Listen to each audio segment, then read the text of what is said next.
Walk through Biltmore today, and your guide will tell you about the 250 rooms, the $6 million construction cost, the European craftsman, the Vanderbilt vision, the architectural genius. What they won't tell you about are the workers who died building it. They won't mention the families displaced when George Vanderbilt bought 125,000 acres of North Carolina mountains. They won't discuss the opening day disasters that nearly humiliated the wealthiest family in America. They won't explain how close Biltmore came to being seized by the government after George's suspicious death at 51. The tour presents a fairy tale. Brilliant, scholarly George Vanderbilt creates a masterpiece in the wilderness. His devoted widow Edith heroically preserves it. Today, it stands as America's greatest architectural achievement, still family-owned, still magnificent. That story is true, but it's not the whole truth. Behind Biltmore's beauty is a darker history. Construction deaths rarely discussed. Labor disputes that threatened to shut down the estate. A hunting accident that nearly bankrupted the Vanderbilts through lawsuits. George's death under circumstances that sparked conspiracy theories. Edith's brutal legal war with the IRS that almost cost her everything. And today? The financial reality behind the family-owned mansion that nobody wants to acknowledge. Because Biltmore isn't really a home anymore. It's a carefully managed business empire that must generate millions annually just to survive. The fairy tale ending has a price tag most people never see. This isn't a story about how amazing Biltmore is. You already know it's amazing. This is about what it costs to build, what it costs to maintain, and what it costs today, in dollars, in lives, in compromises that transform a private palace into a public spectacle. Before we go inside the parts of Biltmore's history they don't put on the tour, and if you enjoy these investigations into the real stories behind America's grandest estates, please subscribe and hit the like button. Now, let's start where Biltmore's story really begins, not with George's vision. With fire, death, and a tragedy that taught the Vanderbilts that wealth couldn't protect them from disaster. The accident that started everything. August 25th, 1892. Newport, Rhode Island, 3 a.m. Cornelius Vanderbilt II's mansion was burning. Not Biltmore. That didn't exist yet. This was the first mansion on that Newport property, the one that came before the breakers. A massive wood frame structure, filled with priceless art, surrounded by manicured lawns. The summer home of the wealthiest family in America. And it was on fire. The flames started in the basement, possibly from faulty wiring. Electricity was still new technology, dangerous, unpredictable. By the time servants noticed, the fire had spread through the lower floors. Smoke filled the servants' quarters first. They were sleeping. They didn't have a chance. Cornelius and his wife Alice escaped in their nightclothes, running into the Newport night. Their children got out. The family survived. But 3 servants died in that fire. Burned alive or suffocated by smoke while the Vanderbilts ran to safety. Their names are recorded but rarely mentioned. Mary Murphy, age 28. Catherine Connolly, age 35. Thomas Lynch, age 42. Irish immigrants working for one of America's richest families. They died because they slept in the servants' quarters, the cheapest construction in the house, the part that burned fastest. The Vanderbilt fortune, estimated at over $100 million, couldn't save them. All that wealth, all that power, and 3 people died because a mansion caught fire. The Newport community was shocked but not surprised. Gilded Age mansions were fire traps. Wood construction, gas lighting, fireplaces in every room, primitive electrical systems. The wealthy built bigger and more elaborate, but they didn't build safer. Fashion trumped function. Beauty trumped survival. Cornelius was devastated, not just by the deaths, though that haunted him, but by his own vulnerability. He'd thought his wealth made him invincible. The fire proved otherwise. He vowed to rebuild, but this time everything would be fireproof. Stone, steel, modern technology, nothing would burn again. He commissioned Richard Morris Hunt to design the breakers, the massive Newport mansion that replaced the burned house. Hunt used steel framing, stone exterior, fireproof materials throughout. The breakers was a fortress disguised as a palace. But Cornelius wasn't the only Vanderbilt who learned from that fire. His younger brother George was there in Newport that summer. George watched his brother's mansion burn, watched the fire department arrive too late, watched Cornelius and Alice standing in the street in their night clothes, helpless despite their fortune. And George made a decision. When he built his house, the house he'd been dreaming about for years, it would be fireproof. Completely, totally fireproof. No wood frame, no gas lighting, everything modern, everything safe. He'd been planning a chateau in the North Carolina mountains. Now it would be a fireproof chateau. The Newport fire killed 3 people and destroyed 1 mansion, but it fundamentally changed what George would build at Biltmore. Every decision about materials, every choice about construction, influenced by watching his brother's house burn while servants died inside. Walk through Biltmore today, and you're walking through George's response to tragedy. The steel frame, the limestone exterior, the elaborate sprinkler systems, the multiple exits, the fireproof construction throughout. None of that was standard in 1895. George insisted on it because he'd seen what happened when you didn't. The irony is brutal. 3 Irish servants died so that Biltmore could be built safer. Their deaths taught the Vanderbilts that wealth couldn't protect against disaster, but it could buy protection for the future. Mary Murphy, Catherine Connolly, and Thomas Lynch didn't just die in a fire. They died so the next generation of Vanderbilt mansions would be fireproof. Their names aren't mentioned on Biltmore tours. There's no memorial, but they're part of Biltmore's foundation as surely as the Indiana limestone. The house exists in its current form because of what happened to them. One Vanderbilt learned from this tragedy: the land nobody wanted and the people George displaced. When George Vanderbilt looked at the North Carolina mountains in 1888, he saw wilderness, untouched nature, empty land waiting for his vision. He was wrong. The land wasn't empty. Over 1,000 families lived on what would become Biltmore Estate. Most were poor. Many were former slaves or their descendants, freed after the Civil War and given small plots to farm. Others were white families who'd been there for generations, scratching out livings from exhausted soil. Some were squatters, technically trespassing on land nobody else wanted. They'd built homes, raised children, buried their dead in small family cemeteries scattered through the mountains. They had churches, schools, communities. Not prosperous communities. The land had been logged out, farmed to death, abandoned by wealthier families who'd moved on. But these people had nowhere else to go. This was home. Then George Vanderbilt arrived with his checkbook. He bought the land piece by piece over several years. 125,000 acres.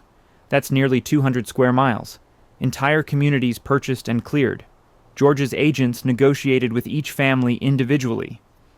They offered fair prices by the standards of the time, more than the land was worth agriculturally. But fair price doesn't mean fair choice when you're negotiating with a Vanderbilt. If you refused to sell, you discovered your neighbors had sold, and now you were surrounded by Vanderbilt property. Your access roads crossed his land. Your water sources were on his property. You could hold out technically, but practically you were trapped. Eventually, everyone sold. Some families relocated nearby, buying smaller plots with the money George paid them. Others left the region entirely, moving to cities, to other states, starting over. The small cemeteries were supposed to be protected. George's agents promised families they could still visit their ancestors' graves. But over time, as roads changed and forests regrew, many of those cemeteries were forgotten, lost somewhere in the 125,000 acres. George didn't see himself as displacing people. He saw himself as improving the land, and in some ways he was right. The land before George bought it was an environmental disaster. Decades of destructive logging had stripped the mountains. Soil erosion was severe. Streams ran brown with sediment. The clear-cutting had destroyed habitats, decimated wildlife, left the landscape scarred. George hired Gifford Pinchot, who'd studied forestry in Europe, to restore the forests. They replanted trees, controlled erosion, managed the land scientifically.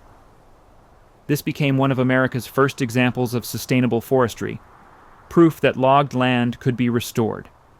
When George eventually sold 86,000 acres to the federal government, it became Pisgah National Forest, preserved forever. So George's version was true. He took devastated land and restored it. But the families who'd lived there had a different perspective. They took our homes. The contradiction is real. The land was environmentally destroyed. Yes, but people still lived there. They weren't destroying it. Previous generations of lumber companies had done that. These families were survivors, making do with what remained. George's restoration was environmentally positive, but socially disruptive. The workers George employed for construction came partly from these displaced families. If you couldn't live on your land anymore, you could at least work building the mansion that replaced your home. The wages were good by local standards. The work was steady. But there's a bitter irony in being paid to construct a palace on land where your family's cabin once stood. Today, Biltmore Estate talks proudly about George's conservation legacy, the forestry innovation, the land restoration, the creation of what became national forest. All true, all important. Environmental historians celebrate George Vanderbilt as a pioneer of sustainable land management. What they don't discuss much are the over 1,000 families who weren't there anymore by the time Biltmore opened in 1895. The communities that vanished, the small churches that closed because their congregations scattered, the schools that shut down because the children moved away. George bought the land legally, paid fairly by contemporary standards, didn't force anyone to sell at gunpoint. By Gilded Age standards, when many wealthy men simply took what they wanted, George was ethical. But ethical displacement is still displacement. Walk through Biltmore's forest today, those restored beautiful forests, and you're walking through what used to be home to over 1,000 people. The land is healthier now than it was in 1888, but it's empty of the people who once lived there. George's vision required removing them first. The tour guides don't mention this. It's not a scandal. George didn't do anything illegal or even particularly unusual for his time. But it's a cost. One of many costs behind Biltmore's beauty. The land wasn't empty wilderness. It was cleared. But George wasn't building for them. The architect's impossible demand, Hunt versus Vanderbilt. When George Vanderbilt first approached Richard Morris Hunt about designing his North Carolina chateau, Hunt's response was immediate: no. Hunt was America's most prestigious architect. He'd designed the pedestal for the Statue of Liberty. He'd created the elaborate cottages in Newport for the Astors and Vanderbilts. He'd studied at the École des Beaux-Arts in Paris, the first American to do so. If anyone could design what George wanted, it was Hunt. But Hunt was also practical.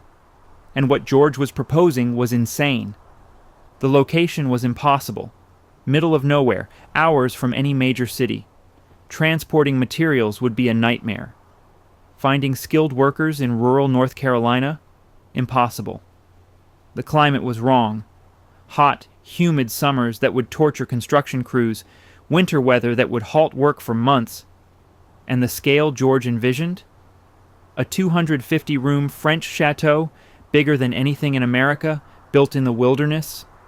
Hunt told George to build in Newport like a sensible person, or New York, somewhere with infrastructure, transportation, available labor.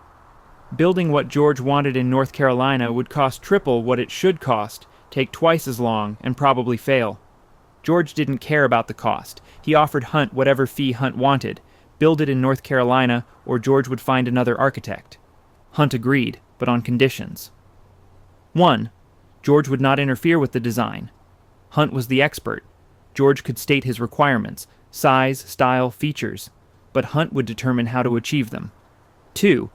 George would commit to whatever budget Hunt determined was necessary. No cutting corners, no value engineering. If Hunt said a particular stone or technique was required, George would pay for it. 3. Hunt got final approval on all contractors and craftsmen. No hiring based on who was cheapest or most convenient. George agreed to everything. He wanted perfection, and Hunt was the only architect capable of delivering it.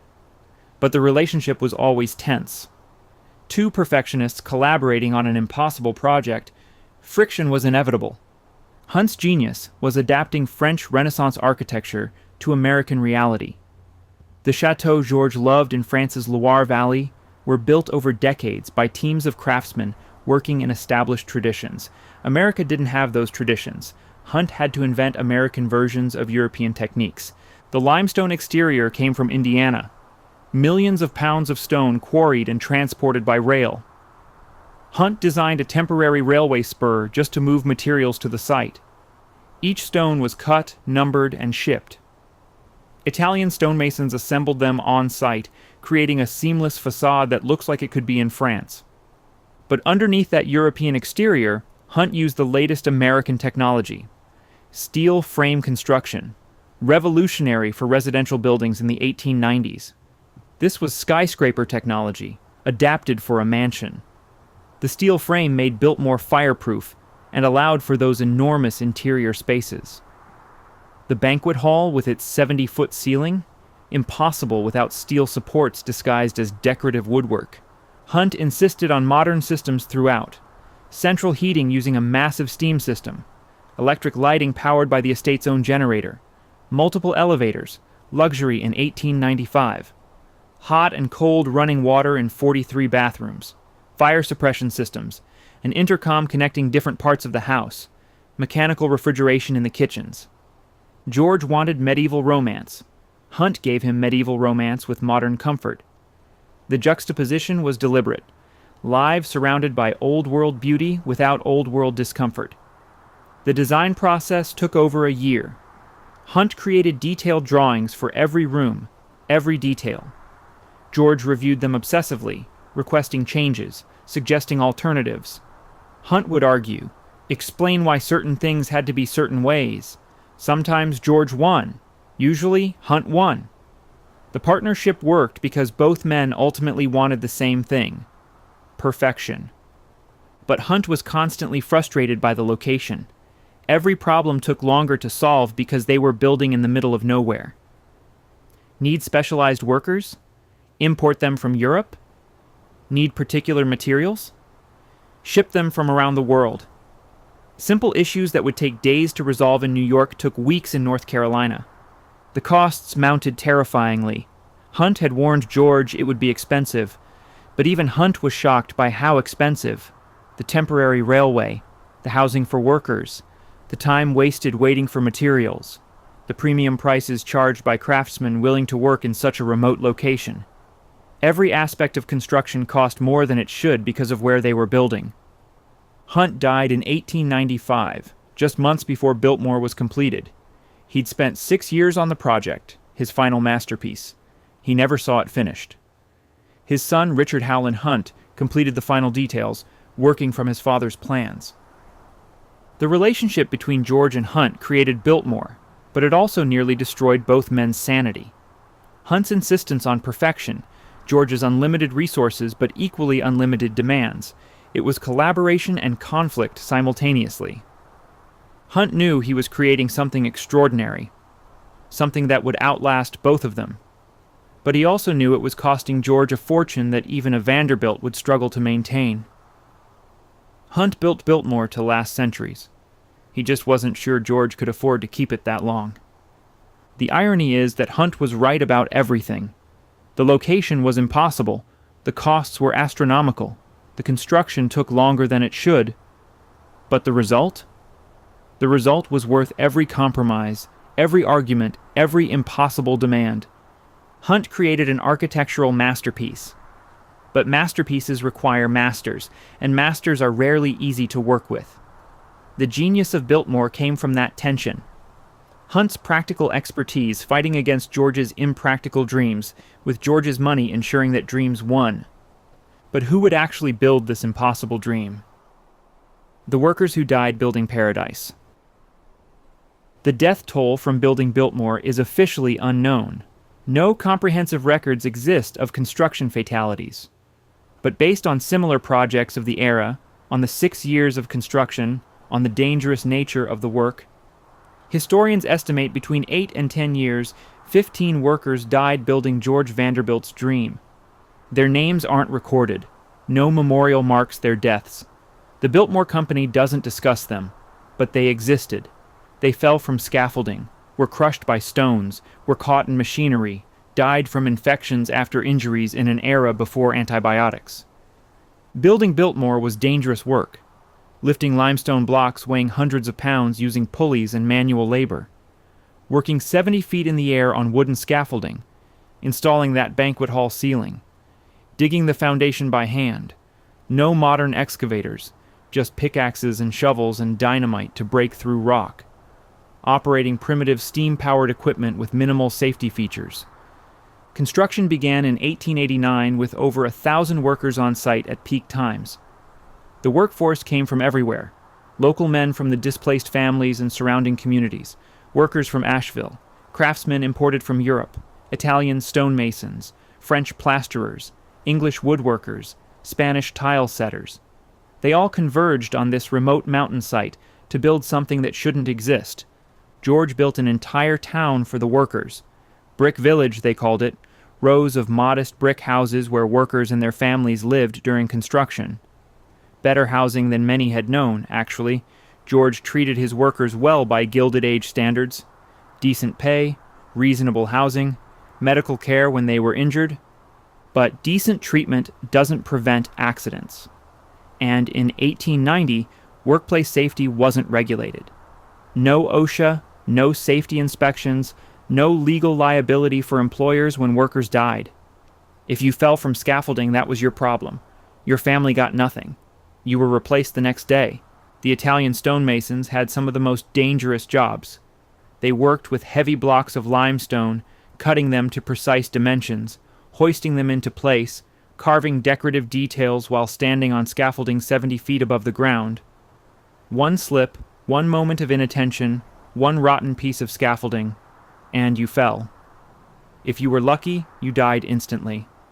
If not, you died slowly from internal injuries while the estate doctor tried to save you with 1890 medical knowledge. The foundation work killed people. Digging through rock in the North Carolina heat, using dynamite to blast through resistant sections. Explosions went wrong. Men were buried in cave-ins. Heat stroke killed workers in summer.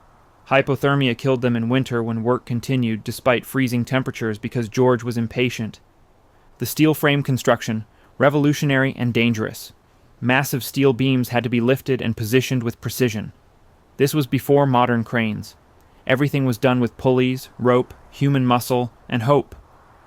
One beam slipping from its rigging could kill everyone below. The electrical work was particularly hazardous. Electricity was still new technology, poorly understood, inconsistently implemented. The generator that would power Biltmore was being built on site, an experimental system providing electricity to a house this size. Electrocutions happened. Fires started from faulty wiring and had to be extinguished before they destroyed months of work. George built a small hospital on the estate specifically to handle construction injuries. That tells you something about the injury rate. A wealthy man building a pleasure palace found it necessary to have a dedicated medical facility because so many workers were getting hurt. The hospital was staffed by a full-time doctor and nurses. It treated everything from minor cuts to fatal injuries. Most workers who died were buried locally. Some families took their bodies home, wherever home was. Others were buried in small cemeteries near the construction site. These graves still exist, scattered around what's now Biltmore Estate, unmarked and forgotten. No one tracks them. No tours visit them. The workers are as invisible in death as they were in life. The European craftsmen who came to work on Biltmore often stayed in America after construction ended. They'd been brought over for their specialized skills, and those skills were valuable. But some never left because they died during construction. An Italian stonemason killed in a fall was buried in North Carolina, thousands of miles from his family in Italy. He'd come for work and wages. He found a grave instead. The working conditions would be illegal today. 12-hour days, 6 days a week, no safety equipment, no harnesses for working at height, no hard hats, no safety glasses. You worked in whatever clothes you owned, with whatever tools were provided, and if you got hurt, you dealt with it or died. George wasn't particularly cruel by Gilded Age standards. Other wealthy men building grand estates had worse safety records. But the gap between George's comfort and his workers' danger was vast. George spent $6 million creating beauty. Some workers died creating it. Their families received nothing but their final wages and condolences. The craftsmen who survived left their marks on Biltmore: the carved limestone details, the elaborate plasterwork, the inlaid floors. This wasn't mass-produced construction. Every detail was handcrafted by someone who'd spent years learning their trade. Some of those craftsmen signed their work, tiny initials carved into obscure corners, marks of pride that tourists never notice. But the workers who died left marks too. The foundation dug by hand, the stone walls they positioned, the framework they erected. They're literally part of Biltmore's structure. The building stands on their labor and, in some cases, over their graves. Today, Biltmore employs around 2,000 people. They work in safety-regulated environments. They have health insurance. If someone dies on the job, there are investigations, lawsuits, compensation. The difference between then and now is stark. But walk through Biltmore and think about the workers who built it. Not just the famous architects and the wealthy owner. The nameless men who actually lifted the stones, carved the details, risked their lives to create someone else's vision. Some of them died doing it. Their names aren't in the history books, but their work still stands. The night everything went wrong. Opening day disasters. Christmas Eve, 1895. Biltmore House was finally ready. George had invited family and close friends to be the first guests in his completed chateau. Everything was prepared, everything was perfect, nothing could go wrong, everything went wrong. The heating system failed first. North Carolina winters aren't brutal, but late December can be cold, especially in the mountains. The massive steam heating system, state-of-the-art technology, Hunt's pride, developed leaks in multiple locations. Pipes burst, steam escaped. Entire wings of the house were freezing while the boiler room overheated dangerously. George's engineers worked frantically on Christmas Eve, trying to patch leaks, regulate pressure, keep the system functional. They succeeded partly. Some rooms were warm, others were freezing. Guests huddled near the few working fireplaces, wearing coats indoors, pretending everything was fine. Then the plumbing problem started. 43 bathrooms, all with hot and cold running water, except the water wasn't running, or it was running too much. Pipes had been improperly installed, or hadn't been tested under full pressure. Some bathrooms had no water. Others had water that wouldn't stop. One bathroom flooded, water seeping through to the room below, damaging plasterwork and requiring frantic cleanup. The electricity was intermittent. The generator worked mostly, but the wiring throughout the house wasn't properly connected. Lights would work in one room, but not the next. Some circuits were overloaded and kept shutting down. Others sparked alarmingly, creating fire risks in a house George had obsessively built to be fireproof. The elevators, multiple elevators, cutting-edge technology, were unreliable. One got stuck between floors with a guest inside. It took 30 minutes to manually crank it to the next floor and free them. After that, guests used the stairs, which defeated the purpose of having elevators. In the kitchens, chaos reigned. 3 kitchens designed to prepare elaborate meals for dozens of guests should have been more than adequate. But the new staff, many hired just weeks before, didn't know the systems. The mechanical refrigeration worked intermittently. The gas stoves had pressure issues. The new cooks were learning on the job while trying to prepare Christmas dinner for the Vanderbilts and their guests. The first dinner served at Biltmore was supposed to be a triumph. Multiple courses, each perfectly executed, served in that magnificent banquet hall. Instead, it was a disaster. Courses came late. Some dishes were cold. Others were overcooked. The wine was wrong. They'd brought up bottles from the cellar, but in the confusion, expensive vintages got mixed with cheap ones. Someone served a $50 bottle of Bordeaux with the fish course and house wine with the beef. George was mortified. He'd spent 6 years and $6 million creating perfection, and on the first night, with his family watching, everything was failing. His mother Maria was there, one of her last visits before her death the following year, and she was freezing in her bedroom, wrapped in blankets, wondering why her brilliant son's house didn't work. The servants were overwhelmed. They'd been hired rapidly to staff the enormous house, but they weren't properly trained. The 80-person household staff hadn't worked together before. They didn't know the house layout. Even with training, a 250-room house is confusing. They got lost trying to find rooms. They used the wrong staircases. They forgot which guest was in which bedroom. Edith Dresser, not yet George's wife, but visiting as a guest, watched the chaos and took charge. She'd been trained in running grand houses. She understood what needed to happen. Quietly, efficiently, she began organizing. She assigned servants to specific tasks. She helped redirect the kitchen staff. She calmed panicking workers. George was brilliant at vision but terrible at crisis management. Edith was brilliant at crisis management. The Christmas morning breakfast went better. Edith's intervention had helped, but problems continued throughout the holiday season. The heating remained unreliable. The plumbing had ongoing issues. The electricity would work for hours, then fail. Guests were gracious publicly. You don't insult your host, especially when he's a Vanderbilt. But privately they talked. Word spread through New York society. Biltmore was beautiful, but didn't work. George was devastated. He'd wanted Biltmore to be flawless. Instead, his first guests experienced a construction site disguised as a completed house. The gap between his vision and the reality of that first Christmas was humiliating. The problems weren't surprising to anyone who understood construction. You don't build the largest house in America using cutting-edge technology in a remote location and expect everything to work perfectly immediately. Systems need testing. Staff needs training. A house this complex requires months or years to fully shake down. But George had rushed. He'd promised Biltmore would be ready for Christmas 1895. His perfectionism had actually caused the problems. Insisting on completion by a specific date meant systems were installed but not thoroughly tested.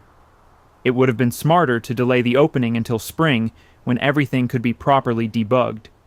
But George's pride wouldn't allow delay. Over the following months, engineers fixed the heating system. Plumbers repaired the bathrooms.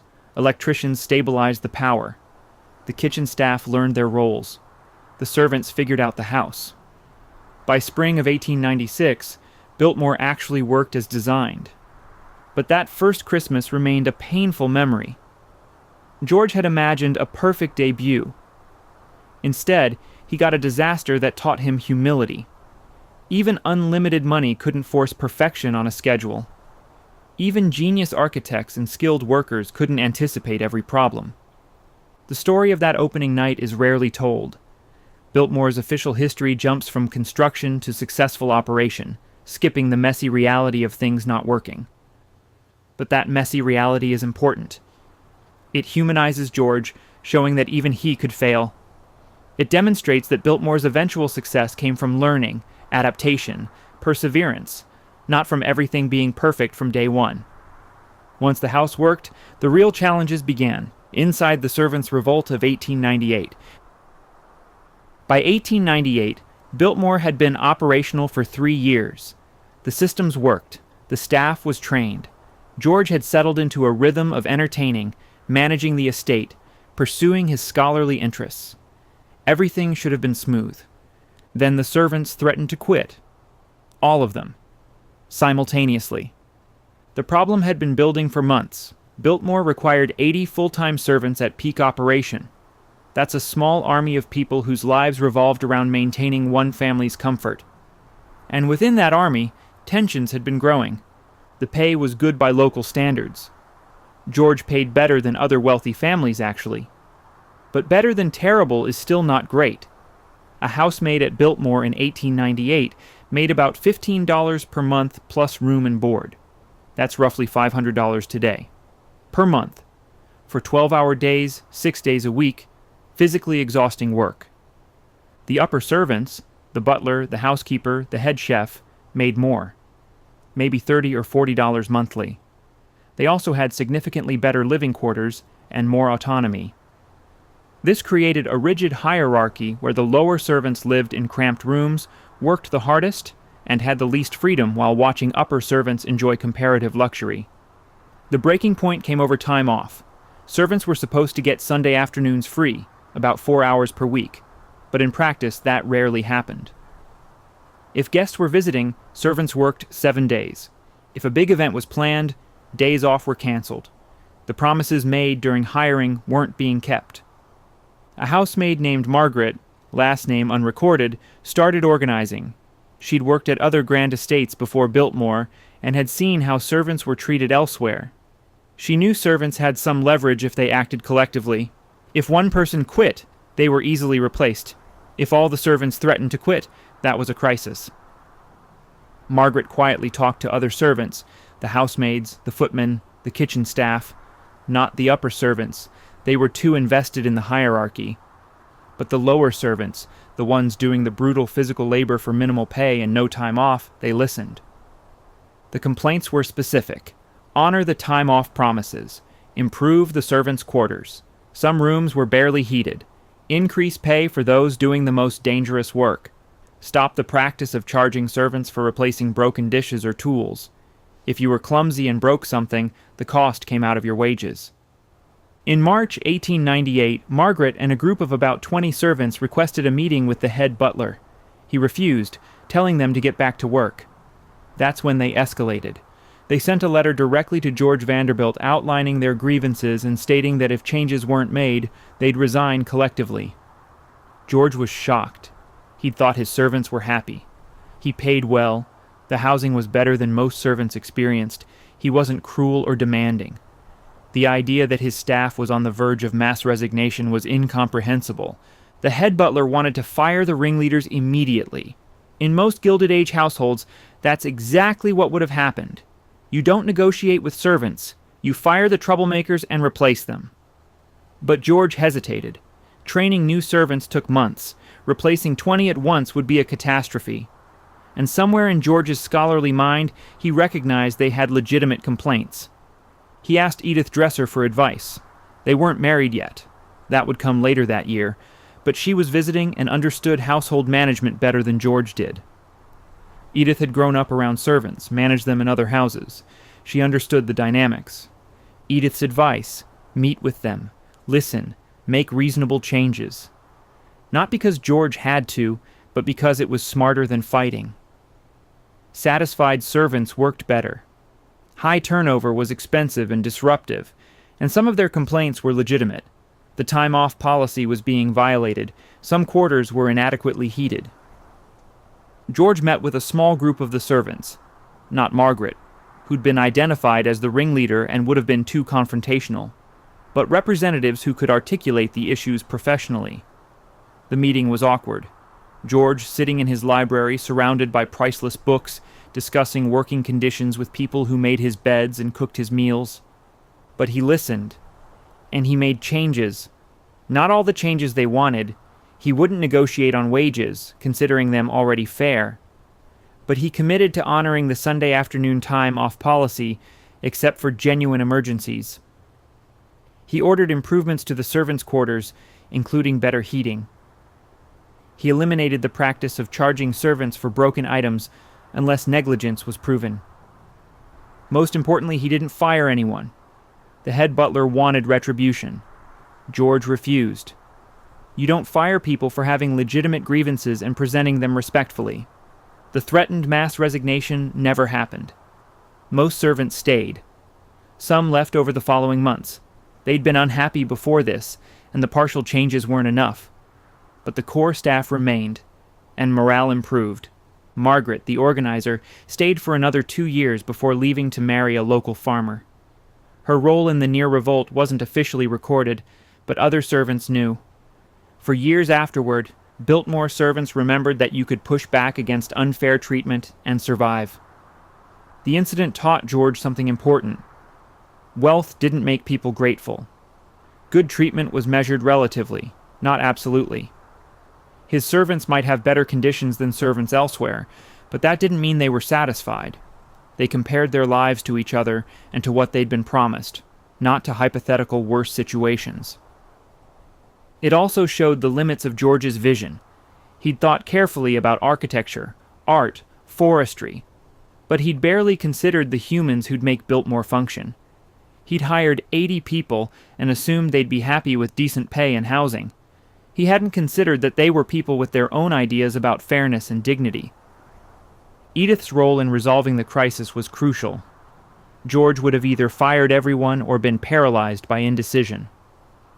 Edith saw the pragmatic solution: make reasonable changes, maintain authority, avoid catastrophe. It was a preview of her future role managing Biltmore after George's death. She understood people and power in ways George never would. The servants' revolt is another story Biltmore doesn't emphasize. It's uncomfortable. Reminds visitors that the Gilded Age involved real people in unequal relationships, not just beautiful architecture. But it's important history. Those 80 servants made. Retry, see, continue a Biltmore function. Without them, the house was just an empty shell. Their near revolt showed that even in the Gilded Age, even working for a Vanderbilt, workers could organize and demand better treatment. The hierarchy among servants continued. That wouldn't change. But the lower servants had proven they had power if they acted collectively. That knowledge changed the dynamic at Biltmore. Management became slightly less arbitrary. Complaints were taken more seriously. The threat of mass resignation remained unspoken but real. The upper servants, the butler, the housekeeper, resented what had happened. They'd worked their way up through years of service, accepting harsh conditions to reach positions of relative comfort. Now lower servants were demanding changes the upper servants had never gotten. It felt like disrespect for the hierarchy they'd sacrificed to climb. But the lower servants saw it differently.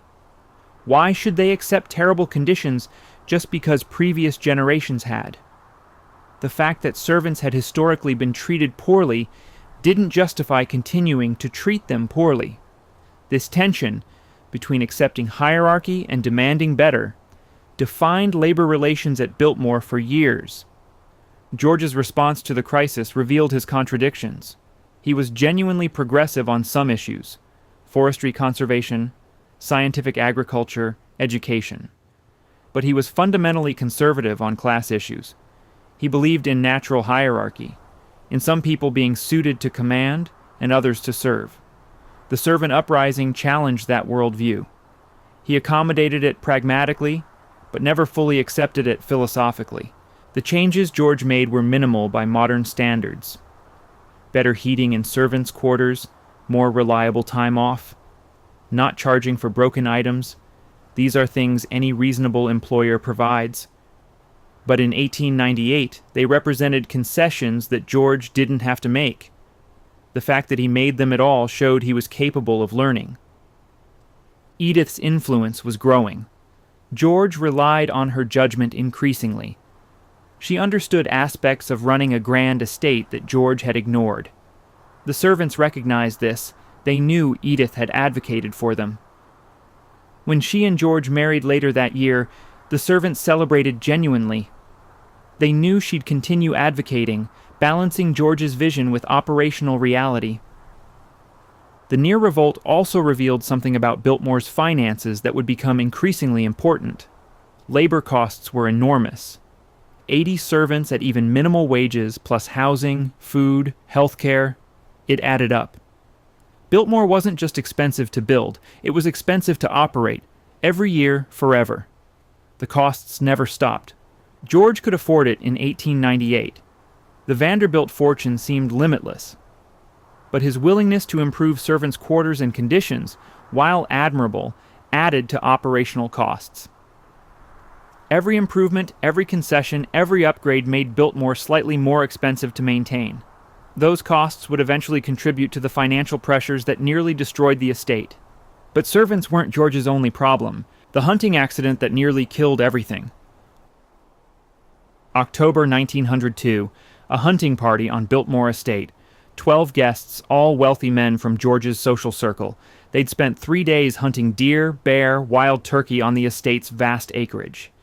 It was exactly the kind of traditional country house activity George wanted Biltmore to host. Masculine camaraderie, outdoor sport, evening dinners where the day's hunt was discussed over whiskey and cigars. Then someone shot the wrong target. The victim was James Patterson, not his real name, but the family paid to keep it quiet. Patterson was a New York banker, not particularly skilled at hunting, but wealthy enough to be included in George's social circle. He'd been separated from the group, tracking a deer he thought he'd wounded. Another hunter, maybe 50 yards away through thick forest, saw movement and fired. The bullet hit Patterson in the abdomen, not immediately fatal but serious. He screamed. The other hunters rushed to him. They were miles from the house, miles from the estate hospital, and Patterson was bleeding badly. They fashioned a stretcher from tree branches and coats, carried him back to Biltmore. Took hours. By the time they reached the estate hospital, Patterson was in shock from blood loss. The estate doctor, skilled for his era, but this was 1902, operated immediately. No antibiotics. Primitive anesthesia. The doctor did his best. Patterson survived the surgery but developed infection. He lingered for 6 days before dying in excruciating pain. George was devastated. A guest had died on his estate. Not from natural causes, but from a hunting accident that wouldn't have happened if George hadn't organized the party. The guilt was crushing. But the legal implications were worse. Patterson's family sued. Not for negligence. Hunting accidents happened. Everyone understood the risks. But they sued for wrongful death, arguing that Biltmore's hunting operations weren't properly supervised. They claimed George had allowed hunting without adequate safety protocols, without properly marked hunting areas, without sufficient guides to prevent hunters from accidentally shooting each other. The lawsuit sought $500,000 in damages, equivalent to about $15 million today. For George, even with Vanderbilt wealth, that was significant money. But the greater threat was the precedent. If George lost, it would establish that estate owners were liable for any accidents during recreational activities. Every wealthy person hosting guests for hunting, fishing, riding, they'd all be exposed to massive liability. George's lawyers fought aggressively. They argued that Patterson had assumed the risk by hunting. They presented witnesses claiming Patterson had separated from the group against instructions. They questioned whether Patterson's shooting was even an accident. Maybe he'd been mistaken for game by an incompetent hunter, but that wasn't George's fault. The Patterson family's lawyers countered that George had created the conditions for the accident by allowing hunting on such vast, unmarked acreage, by not requiring safety vests or other identification, by serving alcohol the night before hunts, by hosting more hunters than he had guides to supervise. The lawsuit dragged for 18 months. During that time, George stopped all hunting parties at Biltmore. The gun room, with its hundreds of rifles displayed like art, became a monument to activities that were now too legally dangerous. The guests who'd been invited for hunting found themselves attending sedate dinners and garden tours instead. Other wealthy estate owners watched the case nervously. If George Vanderbilt, with his resources and legal team, could be held liable for a hunting accident, what did that mean for them? Some stopped hosting hunting parties. Others required guests to sign waivers, though it was unclear if waivers would hold up legally. The case settled in early 1904. Terms weren't disclosed, but historians estimate George paid around $200,000 to the Patterson family. Not the full $500,000 they'd sought, but substantial. More importantly, the settlement included no admission of liability. George's lawyers ensured the settlement couldn't be used as precedent in future cases, but the damage was done. George had learned that hosting guests created massive liability exposure. Any accident, hunting, riding, swimming in that indoor pool, could result in lawsuits. His vision of Biltmore as a European-style country estate where guests enjoyed traditional aristocratic pursuits crashed against American legal reality. European aristocracy operated under different rules. A duke hosting a hunt where someone was shot wouldn't be sued. The injured party would accept it as unfortunate accident. But America had no aristocracy.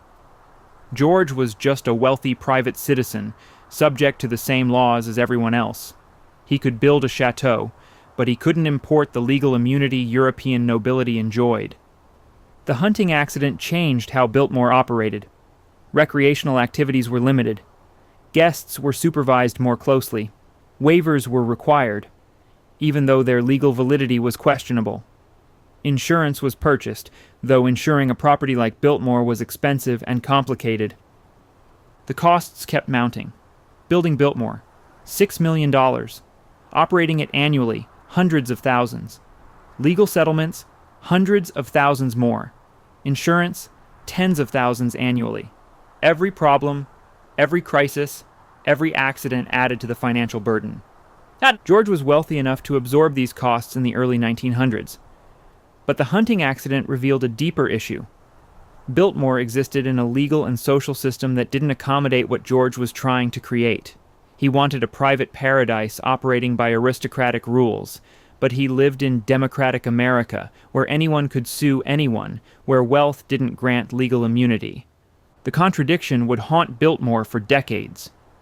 You couldn't maintain a Gilded Age estate in 20th century America without constantly adapting to legal, social, and economic realities the estate's design never anticipated. George built Biltmore for an era that was already ending when construction began. James Patterson's grave is in New York, not North Carolina. His name isn't associated with Biltmore in any official history. But his death changed the estate fundamentally.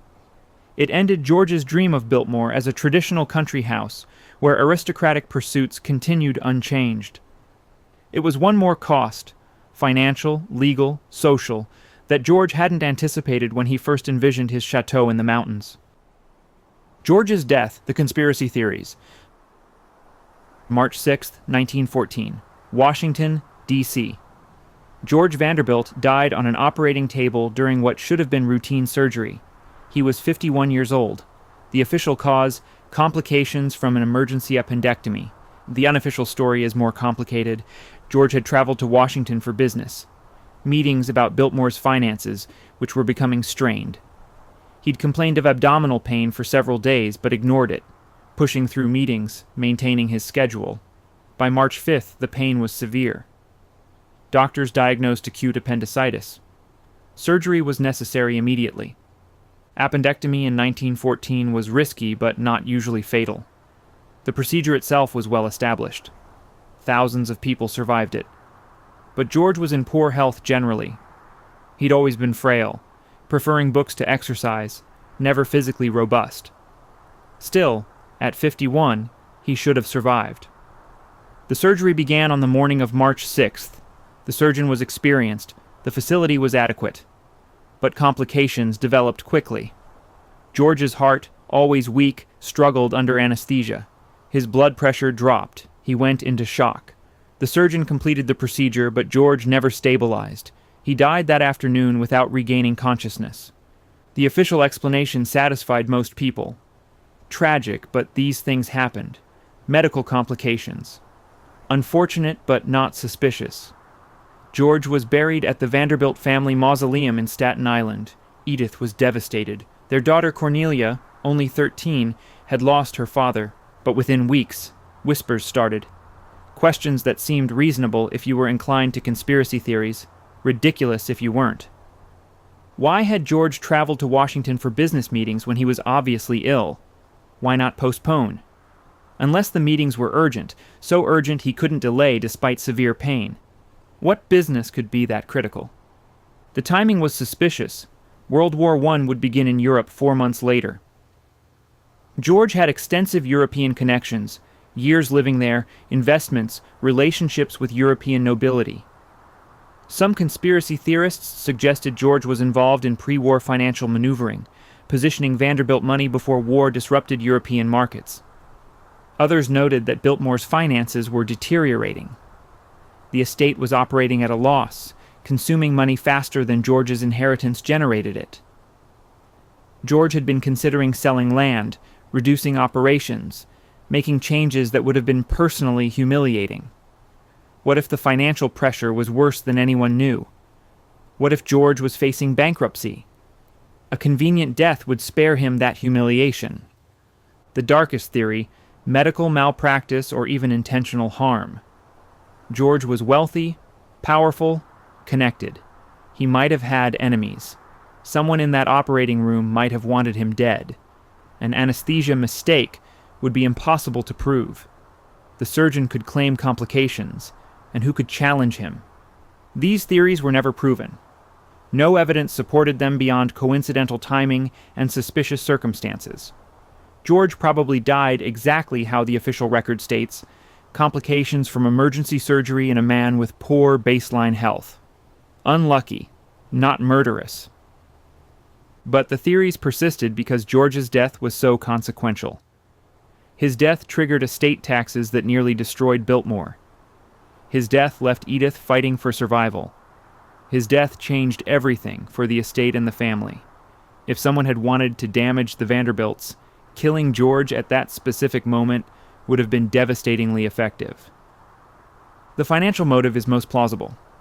George's estate was valued at approximately $15 million, substantial but not enormous by Vanderbilt standards. His annual expenses approached $1 million. The math didn't work long term. Biltmore alone cost perhaps $500,000 annually to operate. George's income from investments was maybe $800,000. He was slowly going broke. If George had lived another 20 years, he might have had to sell Biltmore. The humiliation would have been crushing. The scholarly Vanderbilt, who'd built America's greatest house, forced to admit he couldn't afford to keep it. Death spared him that fate. Coincidence? Probably, but convenient. The medical records from George's surgery were lost or destroyed. Standard practice for the era. Medical records weren't carefully preserved in 1914. But the absence of records makes it impossible to verify or disprove the official story.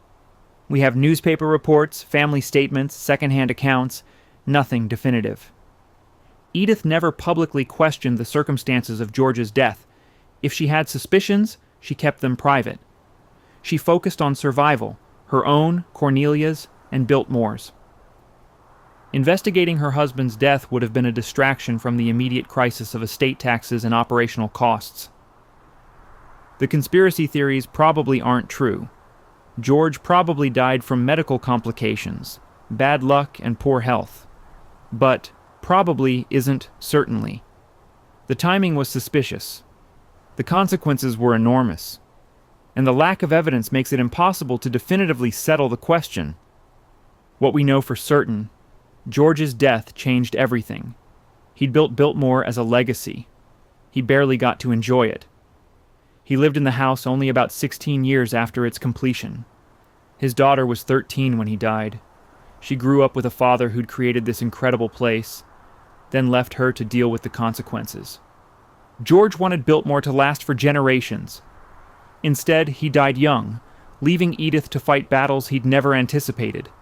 The dream he'd built became her burden, and that burden nearly crushed her. His death left more than just a widow and child. The IRS nearly took everything. Edith's legal war. When George died in 1914, federal estate taxes were modest.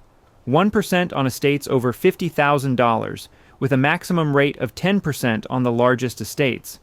Edith's lawyers estimated she'd owe perhaps $150,000. Painful, but manageable. Then World War I happened. Federal spending exploded. The government needed revenue. Estate taxes were increased dramatically in 1916, increased again in 1917. By 1918, the top rate was 25%, and the IRS decided to reassess George's estate under the new rates. The assessment came in 1919. The IRS valued George's estate at $15 million and demanded immediate payment of $3.7 million in taxes. $3.7 million. Edith didn't have that much liquid capital. Most of George's wealth was tied up in Biltmore itself. The house, the land, the furnishings, the art. She'd have to sell massive portions of the estate to pay the tax bill. Edith refused. She hired the best tax lawyers in New York and prepared to fight. The battle would last 5 years and nearly destroy her. The IRS's position was straightforward. George's estate was worth $15 million.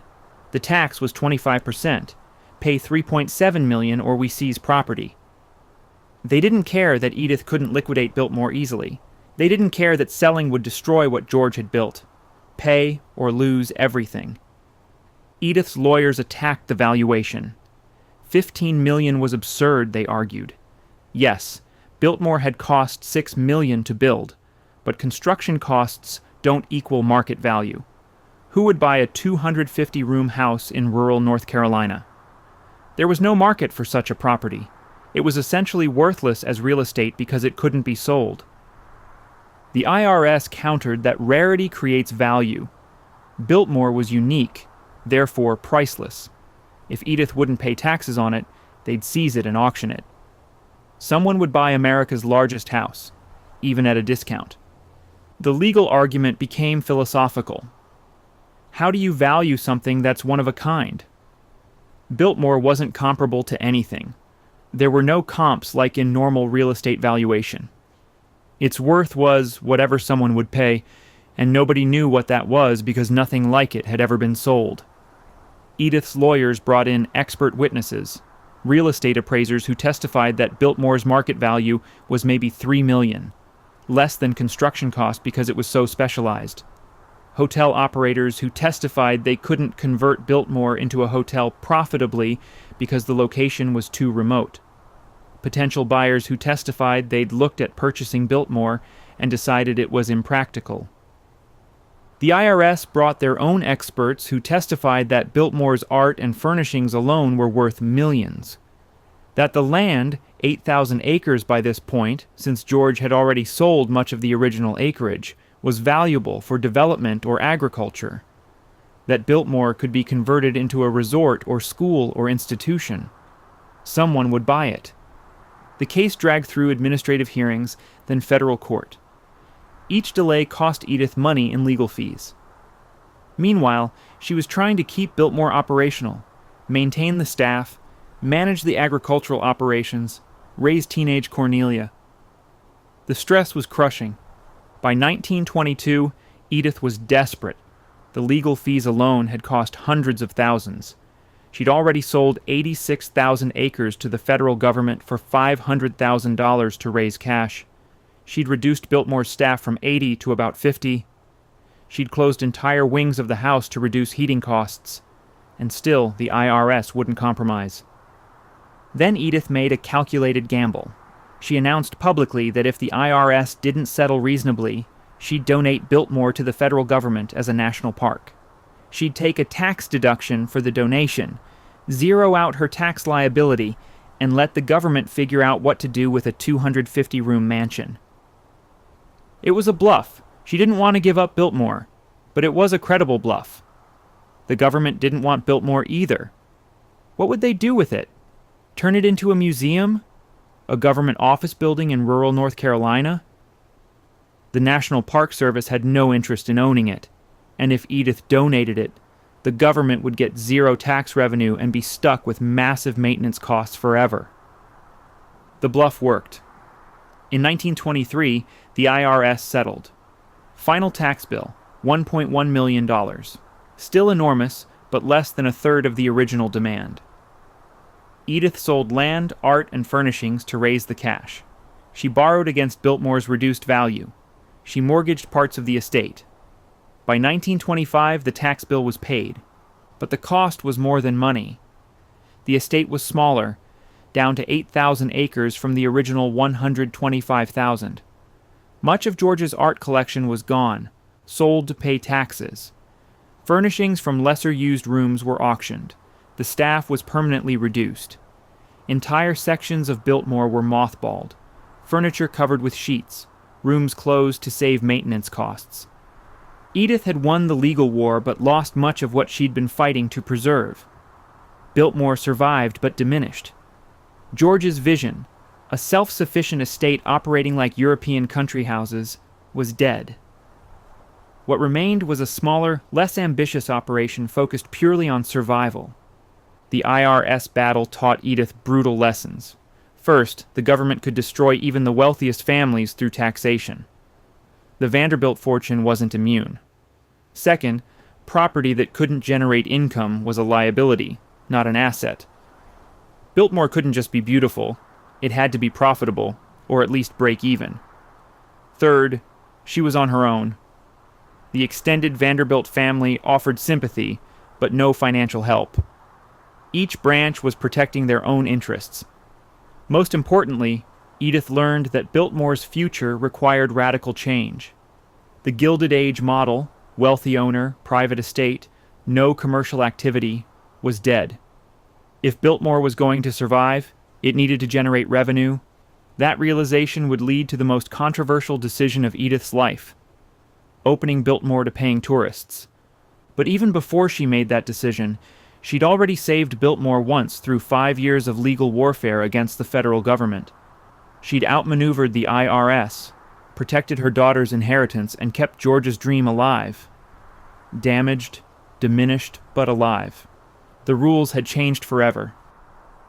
What Biltmore really costs today, the numbers they won't tell you. Stand at Biltmore's entrance today, buy your ticket, $75 to $95 depending on season, and you're participating in a carefully constructed financial operation that barely anyone understands. Because Biltmore isn't really a house anymore. It's a business empire that happens to contain a house. The Biltmore Company doesn't publish detailed financial statements. It's privately held by George Vanderbilt's descendants, so it doesn't have to disclose much. But through property tax records, industry analysis, and occasional financial leaks, we can estimate what it actually costs to keep Biltmore operating. Start with the basics. 8,000 acres in North Carolina. Property taxes on that much land, plus the house and its priceless contents, run approximately $5 million annually. That's just for the right to own it. Before you heat a single room or pay a single employee, the house itself requires a staff of hundreds. Not 80 servants like George employed. Those roles are divided differently now. But approximately 250 people work directly in house maintenance, preservation, and operations. Groundskeepers, electricians, plumbers, HVAC technicians, conservation specialists, security staff. Average pay with benefits, maybe $50,000 per person annually. That's $12.5 million just for core maintenance staff. Then tourism operations. Biltmore attracts over 1 million visitors yearly. Processing that many people requires hundreds more employees. Ticket sales, tour guides, retail workers, restaurant staff, hotel employees, winery workers. Easily another 500 employees at similar average compensation. 25 million more in labor costs. Utilities for a 250-room house, approximately $1 million annually. Heating, cooling, electricity, water.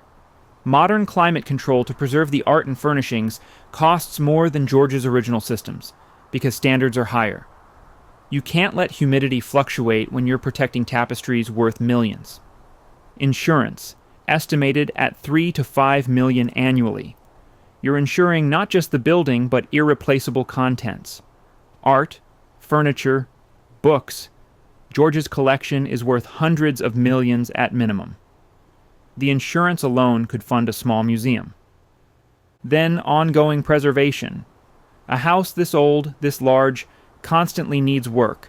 Roof repairs, stone restoration, woodwork preservation, plumbing and electrical upgrades, conservation of fabrics, paintings, books. Budget at least $5 million annually for maintenance projects. Some years are worse. Major restoration projects can cost tens of millions. Add security systems, groundskeeping equipment, vehicle fleet for estate operations, technology infrastructure, legal and accounting services, marketing and advertising. You're approaching 50 to 60 million in annual operational costs. Conservatively, now the revenue side.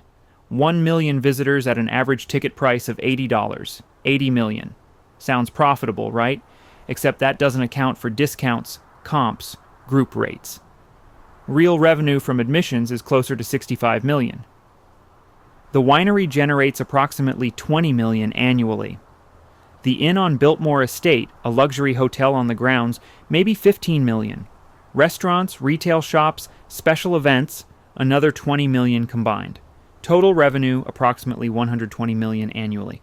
So Biltmore makes money? Yes, but barely. After 60 million in costs, they're netting maybe 60 million profit. Sounds like a lot until you remember they need to constantly reinvest in preservation, expansion, and improvements. That $60 million profit is needed capital for keeping a 130-year-old house viable. And those numbers don't include estate planning costs. The current generation is working to transfer Biltmore to the next generation without triggering massive estate taxes. They're using conservation easements, charitable trusts, and complex legal structures to minimize tax liability. Those structures cost millions to establish and maintain. Here's what tourists don't understand. That $75 ticket isn't expensive. It's barely sufficient. If Biltmore charged what it actually costs per visitor to maintain the estate, tickets would be $200. They keep prices lower to maintain visitation. Empty seats on tours generate zero revenue. The wine. Rye isn't a luxury add-on. It's a critical revenue stream. Biltmore had to diversify income sources because admission alone couldn't sustain operations. Wine, hotel, restaurants, events. Each one was added because Biltmore needed money. Not wanted money, needed it. The family still owns Biltmore, yes. But ownership is complicated. They can't sell it. It's effectively unsellable at any price that would make sense. They can't dramatically change it. Historical preservation restrictions limit alterations. They can't stop maintaining it. Deferred maintenance would cause catastrophic damage. They're owners, but they're also prisoners. Biltmore owns them as much as they own it. The descendants of George Vanderbilt who manage Biltmore today are essentially running a business that happens to have family history. Some live on the estate, but in private quarters tourists never see. Their lives are constrained by Biltmore's needs. Vacations, career choices, personal decisions, all impacted by the responsibility of maintaining their ancestors' legacy. And succession planning is nightmare. Each generation must transfer ownership without triggering estate taxes that could force a sale. This requires lawyers, accountants, decades of planning. The current generation is preparing transfers that won't happen for 20 or 30 years. Planning for people who might not be born yet. Compare this to other Gilded Age estates, the breakers in Newport, given to Preservation Society because the family couldn't afford it, Vanderbilt mansions in New York, demolished because maintenance was impossible. Whitehall in Florida became a museum. Of all the grand Gilded Age estates, only Biltmore remains family-owned. Not because the family is richer, because they've worked harder, sacrificed more, and committed to a business model that most families wouldn't accept. Is it worth it? Ask the family members and you'd get complicated answers. Yes, because it's family legacy, George's vision, American history, but also, no, because it's constraining, expensive, exhausting. They can't just be rich people enjoying their wealth. They're managers of a historical property that happens to be their home. The fairy tale version of Biltmore, family lovingly maintaining their ancestral mansion, is true but incomplete. The reality is a sophisticated business operation generating over $100 million in annual revenue, employing over 1,000 people, operating multiple subsidiary businesses, all to maintain one house. George built Biltmore as a private retreat. Today, over 1 million strangers walk through it annually. He built it to last for generations. It has lasted, but transformed into something he'd barely recognize. He wanted a self-sufficient estate. It's now a tourist destination that survives by selling access to the dream he built for himself. That's the price of preservation. Not just the millions in annual costs, the transformation from private palace to public spectacle, from family home to business empire, from George's vision to managed historical property, Biltmore survived. But what survived isn't exactly what George built. It's an adaptation, an evolution, a compromise between preservation and practicality. The house stands, the family owns it, but ownership means something different now than it did when George opened those doors on Christmas Eve, 1895. The price of paradise. Walk through Biltmore today and you're walking through contradiction. The most beautiful house in America, built by workers who died creating it. The grandest private estate, maintained by opening doors to 1 million strangers yearly. The dream of one scholarly Vanderbilt, transformed into a business empire his widow built from desperation. George Vanderbilt wanted to create beauty that would last forever. He succeeded, but not how he imagined. The beauty remains. But the cost, past, present, future, is higher than he anticipated. The families displaced when he bought the land, the workers who died building his dream, the servants who almost revolted against their treatment, the hunting guest who died on his property, George himself, dead at 51 under circumstances that sparked conspiracy theories, Edith's brutal 5-year war with the IRS, the transformation from private palace to tourist destination. Every stone in Biltmore's walls was purchased at a price beyond money. Every room tourists photograph contains stories darker than the fairy tale version suggests. The success, the survival, required compromises that fundamentally changed what Biltmore is. Does that make it less remarkable? Number. If anything, knowing the true costs makes Biltmore more impressive. Because it survived despite everything. Despite the deaths, the financial crises, the legal battles, the transformations. It survived because people, from George to Edith to the descendants managing it today, chose to fight for it. But survival came at a cost. The displaced families never got their land back. The dead workers never got justice or acknowledgement. The servants who organized got modest improvements but remained servants. George barely enjoyed what he built before dying young. Edith spent decades fighting rather than living. The current generation manages rather than inhabits. The tour guides won't tell you most of this. They'll talk about the architecture, the art, the vision, and they should. Those things are real and important. But they're not the whole story. Behind the beauty is struggle. Behind the grandeur is cost. Behind the fairy tale is reality. Biltmore stands today as proof of what wealth can create, but also what it costs to maintain. It's American ambition and American excess. It's architectural triumph and human tragedy. It's one man's dream that required generations of sacrifice to preserve. George wanted Biltmore to be perfect. Instead, it's human. Flawed, complicated, costly, but still standing, still magnificent, still inspiring everyone who walks through those doors, even if they don't know the full price that was paid to keep them open. If this investigation into the hidden history of America's greatest mansion was valuable to you, please subscribe and like this video. These untold stories matter. Understanding what it really cost and costs to build and maintain beauty helps us appreciate both its value and its true price. Biltmore survived, but remember, it survived because people died, fought, sacrificed, and compromised. The palace in paradise required more than George Vanderbilt's millions. It required human cost we're still calculating today. $7 million in 1895. That's what Cornelius Vanderbilt II spent building a summer house. Not a year-round residence, not his primary home. A place to spend 8 weeks escaping the heat of New York City.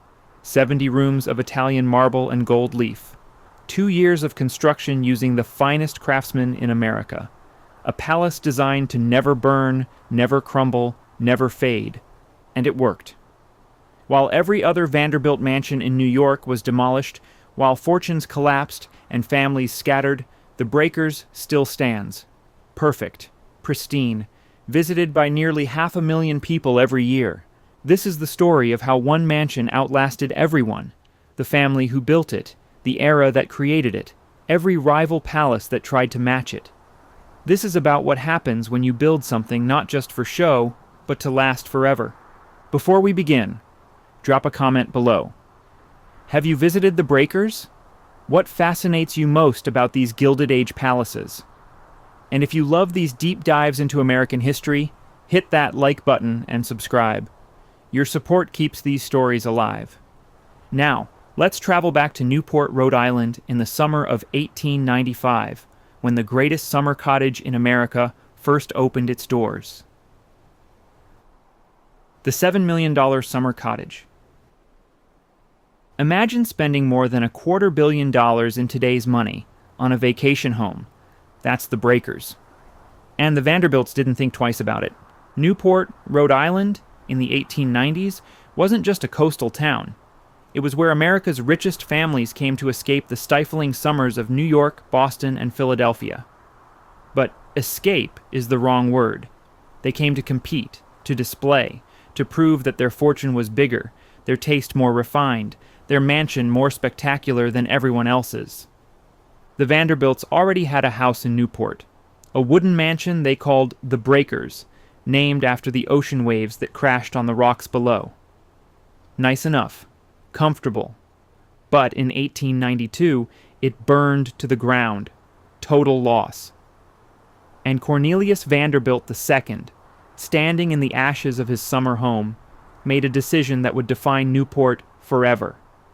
He would rebuild. But this time, it would be fireproof. This time, it would be the greatest mansion Newport had ever seen. This time, the Vanderbilt name would be literally carved in stone. He hired Richard Morris Hunt, the architect who'd designed the base of the Statue of Liberty, who'd created palatial homes for the Astors and other Vanderbilts. Hunt was America's premier architect, the man you hired when money was no object and perfection was the only standard. Make it Italian Renaissance, Cornelius told him. Make it grand. Make it fireproof. And have it ready in 2 years. 2 years. Most palaces took 4, 5, 6 years to build. Cornelius wanted his in 2. He was 52 years old, running the largest railroad empire in America, and he didn't have time to wait. 2 years. That was the deadline. Hunt designed a palace inspired by the grand villas of 16th century Genoa and Turin. Not a copy, an adaptation. American scale combined with Italian elegance.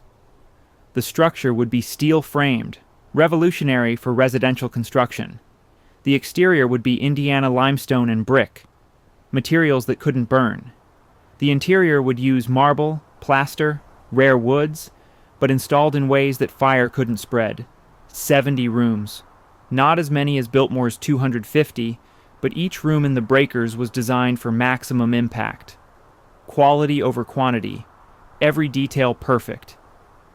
The construction site became a small city. Over 2,000 workers at the peak. Stonemasons from Italy brought over specifically for the intricate carving. Plasterers who specialized in the elaborate moldings. Craftsmen who worked with gold leaf, rare marble, exotic woods. Materials shipped from across the world. Limestone from Indiana, marble from Italy and Africa, alabaster from Algeria. The main house covers 1 acre of floor space. 1 acre under one roof. The Great Hall alone rises 50 feet, a soaring space designed to make visitors feel small, insignificant, properly awed. Walls covered in rare Caen stone from France, a massive fireplace you could stand inside, and above, a ceiling painted to look like the sky with clouds drifting across it. Every room had a theme, a purpose, a message. The music room, covered in platinum leaf and rare French boiserie panels from a demolished Parisian mansion. Not gold. Platinum was rarer, more expensive, more impressive. The billiard room featured walls of Cipollino marble in shades of green and white. The morning room, where Alice Vanderbilt would receive guests, had walls covered in embossed leather.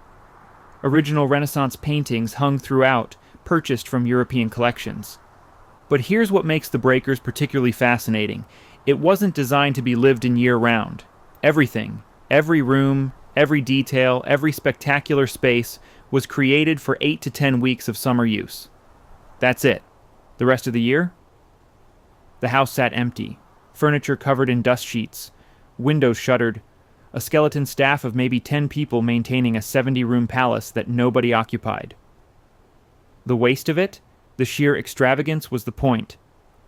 Only the Vanderbilts could afford to build something this magnificent and barely use it. The bills mounted as construction progressed. Cornelius had estimated maybe 3 or 4 million. The final cost hit $7 million. In 1895 money, adjust for inflation, and you're talking about $250 million or more in today's dollars, for a summer house. His family thought he'd lost his mind. His siblings, who'd all inherited chunks of the Vanderbilt fortune, were building mansions too, certainly. But this was excessive even by Vanderbilt standards. $7 million for 8 weeks a year? Cornelius didn't care. This wasn't just about having a summer house. This was about legacy, about permanence. The family fortune came from railroads, dirty, industrial, nouveau riche money that old New York society looked down on. The Vanderbilts weren't considered real aristocracy. They were jumped-up traders who'd gotten lucky. The breakers would change that perception. This wasn't some gaudy display of new money. This was culture, taste, architecture worthy of European nobility. The Vanderbilt name carved in stone above the entrance, announcing their arrival in the highest ranks of American society. The construction raced forward. Hunt pushed the workers mercilessly. Cornelius visited constantly, checking progress, demanding perfection, changing details. His wife Alice worked with Hunt on the interior design, selecting fabrics, approving color schemes, positioning furniture. This would be her domain during the summer season, the place where she'd host the parties, the dinners, the events that would cement the Vanderbilts' social position. In the summer of 1895, the Breakers was complete. 2 years, as demanded. $7 million as reality dictated. 70 rooms of impossible luxury, ready for the Vanderbilt family. Cornelius stood in the great hall, looking up at that 50-foot ceiling, and allowed himself a moment of satisfaction.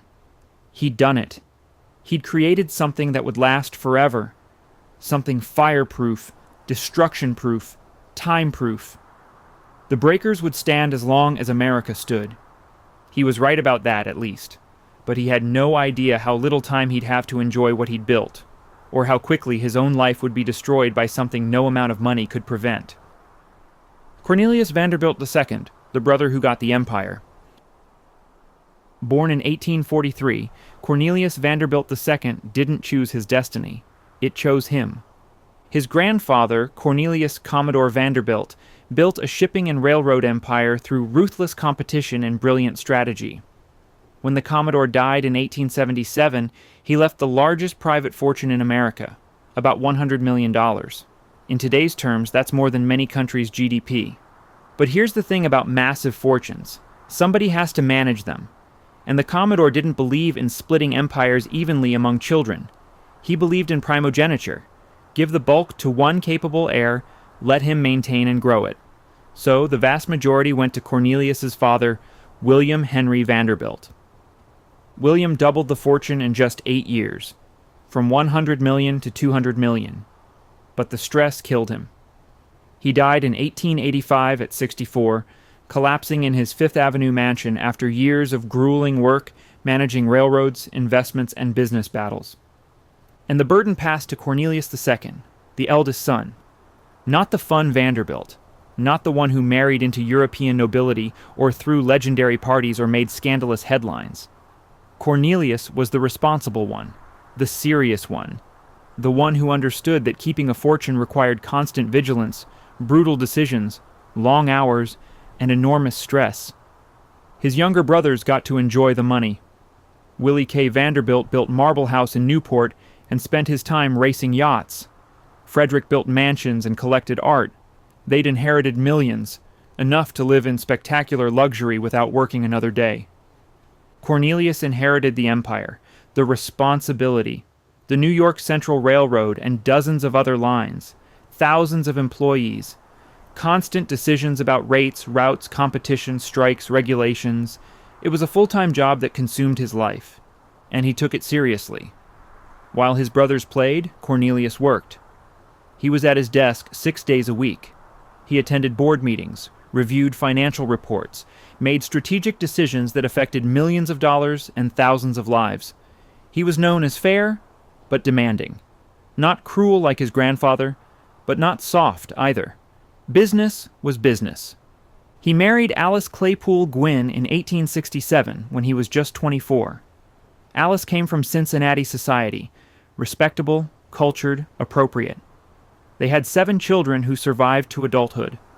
A proper Gilded Age family, living in a mansion on Fifth Avenue at 57th Street, maintaining the Vanderbilt name. But Cornelius felt the weight of expectations constantly. He wasn't just managing his own life. He was managing the family legacy. Every business decision, every social appearance, every dollar spent was scrutinized. The Vanderbilt name meant something, and it was his job to protect it, enhance it, ensure it remained synonymous with success. That's why the breakers mattered so much. It wasn't frivolous spending, it was strategic investment in the family's social position. Newport was where New York society summered. The Astors had their mansion, the Belmonts had theirs. The Vanderbilts needed to compete, to demonstrate that their fortune was as secure and their taste as refined as anyone's. So yes, $7 million for a summer house seemed excessive. But to Cornelius, it was necessary. This was business, just a different kind of business than railroad management. The problem was, Cornelius couldn't separate business from pleasure. Even at Newport, even during those precious 8 weeks of vacation, he worked. Telegraph wires connected the breakers to New York. Messengers delivered reports daily. He'd spend mornings in his study dealing with railroad business, then emerge for lunch, then return to work. Alice would host teas and dinners, while Cornelius worked through correspondence. His siblings noticed he was aging badly. At 50, he looked 60. His hair went white early. His face developed deep lines. He suffered from headaches, insomnia, digestive problems, all stress-related. Doctors told him to slow down, to delegate, to take real vacations. He couldn't, or wouldn't. The empire needed managing, and he was the only one who could do it properly. In September 1896, just over a year after the breakers was completed, Cornelius was at his desk in his Fifth Avenue mansion. Normal morning, stack of correspondence, business decisions to make. Then, without warning, the right side of his body went numb. He tried to stand and collapsed. Stroke. Massive. At 54 years old. He survived, but barely. The stroke left him partially paralyzed, his speech slurred, his mind clouded. He could understand what was happening around him, but couldn't fully engage, couldn't work, couldn't run the empire, couldn't do the job that had defined his entire adult life. Alice moved him to the breakers, thinking the sea air might help his recovery. For 2 years, Cornelius lingered in the palace he'd built, wheeled through those magnificent rooms in a chair, able to see but not enjoy, present but absent. The irony was crushing. He'd spent $7 million creating the ultimate summer retreat, and now he was trapped there, barely conscious, unable to appreciate any of it. The Great Hall with its 50-foot ceiling? He stared at it without comprehension. The Platinum Music Room? Meaningless. All those perfect details he'd obsessed over? Wasted on a man whose mind was slowly fading. In September 1899, 3 years after the stroke, Cornelius died. He was 56 years old. He'd owned the breakers for 4 years. 4 summers. Maybe 32 weeks total in the house that cost $7 million. Alice was 50 years old, suddenly widowed, suddenly responsible for a massive fortune and an even more massive house she'd never wanted in the first place. Cornelius had built the breakers for legacy, for the family, for permanence. Now Alice had to figure out what to do with it. The easy answer would have been to sell, cut her losses, take the money, move somewhere simpler. But the Vanderbilt name was carved above the entrance. This house represented something larger than one woman's comfort. It represented the family's position in society, their claim to permanence, their legacy. So Alice made a decision that would define the rest of her life. She would keep the breakers, no matter what it cost, no matter how hard it became. She would maintain this palace, use it every summer, prove that the Vanderbilts belonged in Newport society. It was a decision that would test her for 40 years, because keeping a 70-room palace was expensive, brutally expensive. And the Vanderbilt fortune, solid as it seemed, wouldn't last forever. The night the first breakers burned, November 25th, 1892. Thanksgiving had just passed. Newport was nearly empty. The summer people had long since returned to their city mansions. The Vanderbilts' wooden cottage sat dark and quiet, with only a small caretaker staff inside. Around 6 a.m., someone smelled smoke. By the time they found the source, flames were already racing through the walls. Old wood, dry as kindling. The fire spread faster than anyone could react. Within minutes, entire sections of the house were engulfed. The caretakers fled, grabbing what they could, a few paintings, some silver, whatever was portable and valuable. Everything else burned. The local fire department responded, but what could they do? Their equipment was designed for small-town fires, not mansions. They sprayed water, but it was like trying to stop an avalanche with a garden hose. The flames roared, feeding on decades of accumulated wood, fabric, furnishings. By noon, the house was gone. Nothing left but the stone foundation, some chimneys, and piles of ash still smoking in the cold November air. Cornelius received the telegram in New York. His summer home, the place where his family had vacationed, where his children had grown up spending summers, where memories lived in every room, was gone. Total loss. The financial hit wasn't devastating. The house was insured, and Cornelius was rich enough that losing a summer cottage didn't threaten his fortune. But it was the violation that stung. Fire had invaded his property, destroyed something he owned, taken something from him. Cornelius Vanderbilt II wasn't a man who accepted loss gracefully. He traveled to Newport to survey the damage, walked through the ruins, ash crunching under his shoes. Looked at what remained. Not much. Charred beams, broken chimneys, the smell of smoke still hanging in the air weeks later. His children's toys, destroyed. Family photographs, gone. Years of accumulated possessions, reduced to nothing. Standing there in the ruins, Cornelius made his decision. He would rebuild. But the new breakers would be different. It would be fireproof. Absolutely. Completely fireproof. No wood construction. No vulnerable materials. He would build something that fire couldn't touch, that time couldn't destroy, that would stand for centuries. Money wasn't a concern.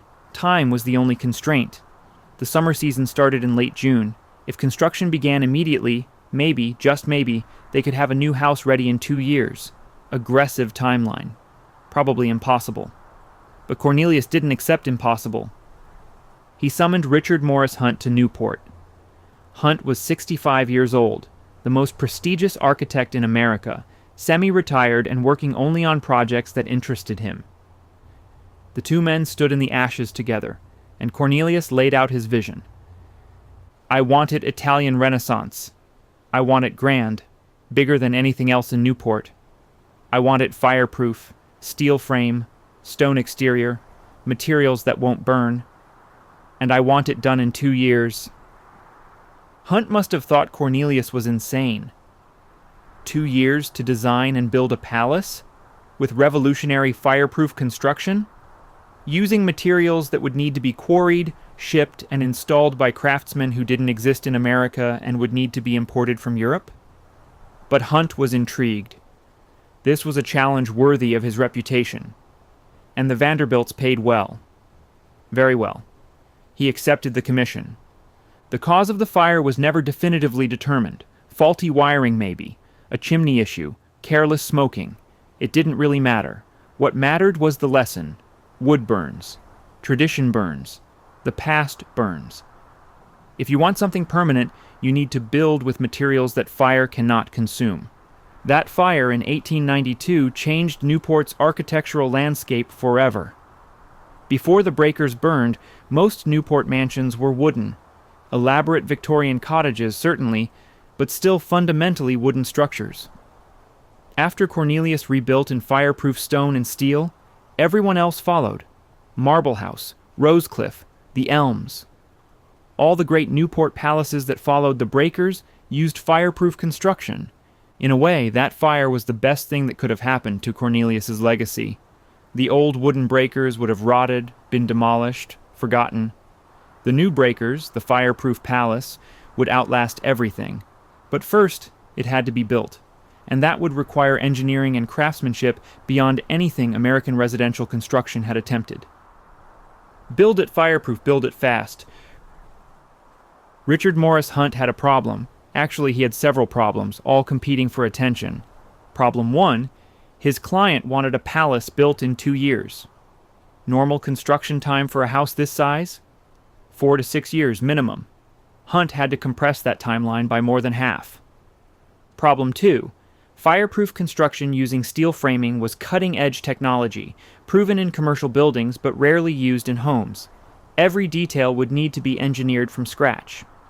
Problem 3, the craftsmanship Cornelius demanded, Italian Renaissance details, elaborate stone carving, intricate plasterwork, required European artisans who would need to be recruited, transported to America, and managed on site. Problem 4, this wasn't just any house. This was the Vanderbilt statement to Newport society. It had to be perfect. No shortcuts, no compromises. Perfection on an impossible deadline. Hunt started with the structure. Steel framing would be the skeleton, a cage of metal beams that would support everything else. This wasn't common in 1893. Most houses, even mansions, used wood framing. But steel wouldn't burn. Steel was permanent. The frame was fabricated in sections, delivered by rail, and assembled on site like a massive puzzle. The exterior would be Indiana limestone over brick, 2 materials that couldn't burn, installed in layers for maximum fire resistance. But limestone isn't just slapped on a building. Each block had to be cut precisely, fitted perfectly, creating a weatherproof exterior that looked like it had been there for centuries. Hunt designed the house in the style of 16th century Italian palazzos, specifically inspired by villas in Genoa and Turin. Not a copy of any single building, but a synthesis, taking the best elements of Italian Renaissance architecture and adapting them to American scale and purpose. The result was unmistakably Italian in style, but uniquely American in ambition. The main house measures roughly 125,000 square feet, larger than a football field. 4 stories if you count the servants' floor and basement. The exterior features massive columns, elaborate cornices, and carved details that give the building visual weight and grandeur. This wasn't meant to blend in. This was meant to dominate. Hunt worked with a team of specialists. Engineers calculated load-bearing requirements for the steel frame. Stone specialists sourced limestone from Indiana quarries. Italian craftsmen were recruited to handle the decorative carving. Every detail had to be planned in advance because there was no time for mistakes. Construction began in early 1893. The site became a factory. Stonecutters working in temporary sheds, plasterers preparing molds, carpenters building forms for concrete. At peak construction, over 2,000 men worked on the breakers. Not just laborers. Skilled craftsmen, many brought from Europe specifically for this project. The Great Hall was Hunt's masterpiece within the masterpiece. 50 feet high, with walls of French Caen limestone, it was designed to awe visitors the moment they entered. A massive fireplace dominated one end, big enough to stand inside, carved with the Vanderbilt family crest. Above, a painted ceiling created the illusion of open sky. The effect was cathedral-like, spiritual almost, making visitors feel small and the house feel eternal. For the interior rooms, Hunt collaborated with specialists. The music room was created by French designer Jules Allard, who sourced original 18th century boiserie panels from a demolished Parisian mansion and incorporated them into the walls. The panels were carved gilded wood, exquisite craftsmanship from the 1700s, now incorporated into an 1890s American palace. But Hunt went further. The walls were also covered in platinum leaf, not gold. Platinum was rarer, more expensive, more impressive. The billiard room used Cipollino marble from Italy, green and white swirled stone that had been quarried since Roman times. Massive slabs were shipped across the Atlantic, cut to precise dimensions, installed by Italian stone specialists who'd learned their trade working on churches and palazzos. The ceiling was elaborate plasterwork covered in gold leaf. Even the light fixtures were custom designed. Throughout the house, Hunt faced the same challenge: how to make fireproof construction look elegant rather than industrial. Steel beams were encased in plaster or hidden behind marble. Heating ducts were concealed in walls. Electrical wiring, another cutting-edge technology, was run through metal conduits rather than exposed. The result was a house that looked traditional, but was technologically revolutionary. The timeline was brutal. Hunt pushed contractors mercilessly. Delays meant penalties. Mistakes meant rework on overtime. Materials had to arrive precisely when needed. Too early and they'd be damaged sitting in storage. Too late and construction would stop. It was logistical warfare, coordinating dozens of trades, hundreds of workers, shipments from 3 continents. Cornelius visited constantly, inspecting progress, demanding updates. He understood construction. He'd built railroad stations, bridges, industrial facilities. He knew what good work looked like and what corner cutting looked like. And he wouldn't tolerate shortcuts. This house would be perfect, or it wouldn't be. Alice worked with Hunt on interior design, selecting fabrics, approving color schemes, positioning furniture. She had refined taste and strong opinions. The breakers would be her domain during the summer season, her stage for entertaining Newport society. Every detail mattered. By summer 1895, impossibly, the house was complete. 2 years, exactly as demanded. The final cost had ballooned to $7 million, nearly double the initial estimate, but it was finished. 70 rooms of fireproof, earthquake-proof, time-proof magnificence. Hunt stood with Cornelius on the terrace, looking back at what they'd created. The architect was exhausted. The project had consumed 2 years of his life, pushed him harder than any previous work. But he was proud. This was his masterpiece. He'd solved impossible problems, met an impossible deadline, created something that would stand for centuries. Cornelius was satisfied. This was what Vanderbilt money could achieve. This was the legacy he'd leave. A palace that fire couldn't destroy, that time couldn't diminish, that would announce the Vanderbilt name for generations. Neither man knew that Hunt had just 3 years left to live, that Cornelius would suffer a stroke within a year, that all their planning for eternity would be tested almost immediately. But on that summer day in 1895, standing in front of the breakers for the first time, they'd accomplished something extraordinary. They'd built America's greatest fireproof palace. And unlike Linwood Hall, unlike so many other Gilded Age mansions, this one would survive. Everything. The rooms that made society gasp. Walk through the breaker's front entrance, and the first thing you see isn't a room, it's a statement. The Great Hall rises 50 feet above you. 50 feet. That's a 5-story building, for an entrance hall. Your eyes travel upward, past the French Caen limestone walls, past the carved details and massive columns, up to the painted ceiling designed to look like clouds drifting across an open sky. The effect is overwhelming. You feel small, insignificant, properly impressed. That was exactly the point. The fireplace alone could hold a dozen people standing inside it. Carved with the Vanderbilt acorn and oak leaf crest, symbols chosen by Cornelius's grandfather to represent strength and endurance. The mantel is so massive it required its own structural support, steel beams hidden in the walls just to hold it up. But the Great Hall was just the introduction. Every room beyond it was designed to surpass the last, creating a crescendo of luxury that left visitors stunned. Turn left from the Great Hall and you enter the music room. This is where Alice held her most important social events, where Newport society gathered for concerts and conversation. The room was created by French designer Jules Allard, and he didn't hold back. The walls are covered in platinum leaf. Not gold, platinum, rarer, more expensive, more Vanderbilt. But the real treasures are the boiserie panels. These aren't reproductions. They're original 18th century carved and gilded wood panels, salvaged from demolished French mansions. Artisans in the 1700s spent months creating these intricate designs, and now they're installed in an American summer cottage. The ceiling is coffered and painted with elaborate designs. The furniture, all original, is positioned precisely for both conversation and viewing performances. A Steinway grand piano, custom-made, sits in the corner. Not just any Steinway, one of their finest, selected specifically for this room's acoustics. Alice hosted musicales here, bringing in professional musicians from New York and Boston to perform for her guests. Tickets to these events were social currency in Newport. If you weren't invited to the Vanderbilt's music room, you simply didn't matter.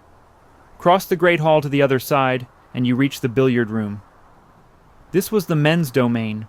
Women weren't typically allowed in here during the Gilded Age. After dinner, the gentlemen would retire to smoke cigars, drink brandy, play billiards, and discuss business away from the ladies. Except Cornelius didn't allow smoking in his billiard room. Think about that. The room specifically designed for men to smoke and relax, and the owner banned smoking. Cornelius was paranoid about fire, understandably after watching his first house burn. So the billiard room became the world's most elaborate non-smoking lounge. The walls are covered in Cipollino marble from Italy, green and white swirled stone. The ceiling is gold leaf over elaborate plasterwork. The billiard table, massive, custom-made, perfectly level, sits in the center. But no cigarettes, no cigars, no pipes. His guests must have found this maddening. But it was Cornelius's house, and his rules applied. The morning room was Alice's private domain, smaller, more intimate than the public rooms. The walls are covered in embossed and painted leather, a traditional technique called cuir de Cordoue. The ceiling features elaborate plasterwork painted in soft colors. This is where Alice would meet with close friends for tea, where she'd handle correspondence, where she'd plan the week's social events. Light streams through tall windows overlooking the lawn and ocean beyond. Every piece of furniture was selected specifically for this room. Every painting positioned precisely. Alice had exquisite taste. Critics might say the Vanderbilts were nouveau riche, but nobody could criticize Alice's decorating. She studied European design, consulted with experts, created rooms that combined comfort with elegance. Up the grand staircase, and yes, there are multiple staircases because servants needed separate routes and couldn't be seen by guests, you reach the family bedrooms. These weren't public spaces, so they're somewhat simpler. Somewhat. We're still talking about rooms with marble fireplaces, elaborate moldings, ensuite bathrooms with fixtures imported from Europe. Cornelius and Alice had separate bedrooms, connected by a private sitting room. This was standard for wealthy couples of the era. Privacy was valued, and separate bedrooms meant you could wake and sleep on your own schedule without disturbing your spouse. Cornelius's room was relatively austere by breakers' standards. He wasn't interested in elaborate decoration. Alice's room was more ornate, with delicate furnishings and soft colors. The guest bedrooms were each unique, decorated in different styles to give recurring guests variety. One might be French Rococo, another Italian Renaissance, a third English country house. Alice wanted her guests to feel like they were staying in different European palaces without leaving Newport. But the most revolutionary spaces weren't the fancy rooms, they were the functional ones. The basement contained a swimming pool, 75 feet long, lined with elaborate tiles. This was 1895. Indoor pools were rare even in public buildings, almost unheard of in private homes. The water was heated, another luxury. There was also a squash court for exercise, storage rooms for luggage and sporting equipment, and extensive servants' quarters. The kitchen was massive, it had to be, to prepare meals for large dinner parties, multiple ovens, enormous cooking ranges, preparation areas, separate rooms for different types of food storage. The refrigeration system was cutting-edge technology. Most homes still used iceboxes. The breakers had mechanical refrigeration. Servants' quarters occupied the entire fourth floor. Small but adequate rooms for housemaids, valets, cooks, and maintenance staff. There was a servants' dining room, sitting areas, even a small servants' hall for recreation. The Vanderbilts employed about 30 servants year-round to maintain the breakers, increasing to 40 or 50 during the summer season. Every room, from the grandest to the most utilitarian, was designed with the same attention to detail. The doorknobs were custom-designed bronze. The light switches, a new technology, were positioned for convenience. The heating system maintained comfortable temperatures throughout. Nothing was left to chance. When the Breakers opened for its first summer season in 1895, Newport society lined up for invitations. Everyone wanted to see what Cornelius had created. The house tours became legendary. Alice would personally guide important guests through selected rooms, explaining the art, the architecture, the European antecedents. It was education disguised as social display. Critics could call the Vanderbilts' nouveau riche all they wanted, but nobody could deny that the Breakers was a masterpiece. Hunt had created something that combined European sophistication with American scale and technology. Every room proved that Vanderbilt money, properly applied, could create beauty that rivaled anything the old world had produced. But beautiful rooms were meaningless without the right social context. And Newport in the 1890s wasn't just a resort town. It was a battlefield where America's wealthiest families fought for supremacy. The Breakers was Cornelius's weapon in that war. Newport's Gilded Age War. Understand something about Newport in the 1890s. It wasn't about enjoying the ocean breeze or escaping city heat. Those were excuses. Newport was about competition, social warfare conducted with mansions instead of weapons. The town sits on a small island off Rhode Island's coast. Beautiful location, mild summer climate, convenient by train from New York and Boston. In the early 1800s, it was a modest resort town where wealthy families rented simple cottages for the summer. Pleasant, quiet, unpretentious. Then the robber barons discovered it. By the 1880s, Newport had transformed into America's most exclusive summer colony. But colony is misleading. This was an oligarchy. Maybe 50 families controlled access. If you weren't accepted by the existing elite, you didn't matter. Your money meant nothing. Your business success meant nothing. Social acceptance was the only currency that counted. And the Vanderbilts, despite their enormous fortune, weren't automatically accepted. The problem was their grandfather, the Commodore. He'd been a ferryman who built a shipping empire through ruthless competition. He cursed like a sailor, had minimal education, didn't care about social niceties. He was rich, certainly, but not refined. Old New York families looked down on him as a jumped-up tradesman. His descendants were trying to overcome that stigma. William Henry Vanderbilt, Cornelius's father, had built culture. He collected art, donated to museums, behaved properly. His children were educated, mannered, appropriate. But the taint of new money lingered. The social arbiter of Newport was Caroline Astor, Mrs. William Astor, known simply as the Mrs. Astor. Her family fortune came from fur trading and New York real estate. Old money, she claimed, though it was really only a generation or two older than Vanderbilt money. But she'd established herself as the gatekeeper of New York and Newport society. If Mrs. Astor invited you to her events, you were in. If she ignored you, you were out. The Astors had their Newport mansion, Beechwood, and Mrs. Astor held court there every summer. The famous 400, the people who supposedly fit in her ballroom and represented the entirety of New York society worth knowing, spent their summers in Newport attending her parties, following her social rules. The Vanderbilts needed to prove they belonged, not just belonged, that they were superior. Richer, more cultured, more powerful. That's why Cornelius's brother, Willie K. Vanderbilt, built Marble House in 1892.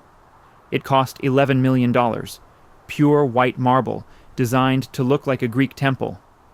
Willie's wife, Alva, was even more socially ambitious than Mrs. Astor. She wanted to dethrone the Astor dynasty and establish the Vanderbilts as Newport's ruling family. When Marble House opened, it was the most expensive mansion in Newport, the most elaborate, the most impressive. Alva threw parties that made Mrs. Astor's events look provincial. She succeeded. Within a few years, the Vanderbilts had social status equal to the Astors. Then the Breakers opened in 1895. Cornelius hadn't built his palace to compete with his brother, or maybe he had unconsciously.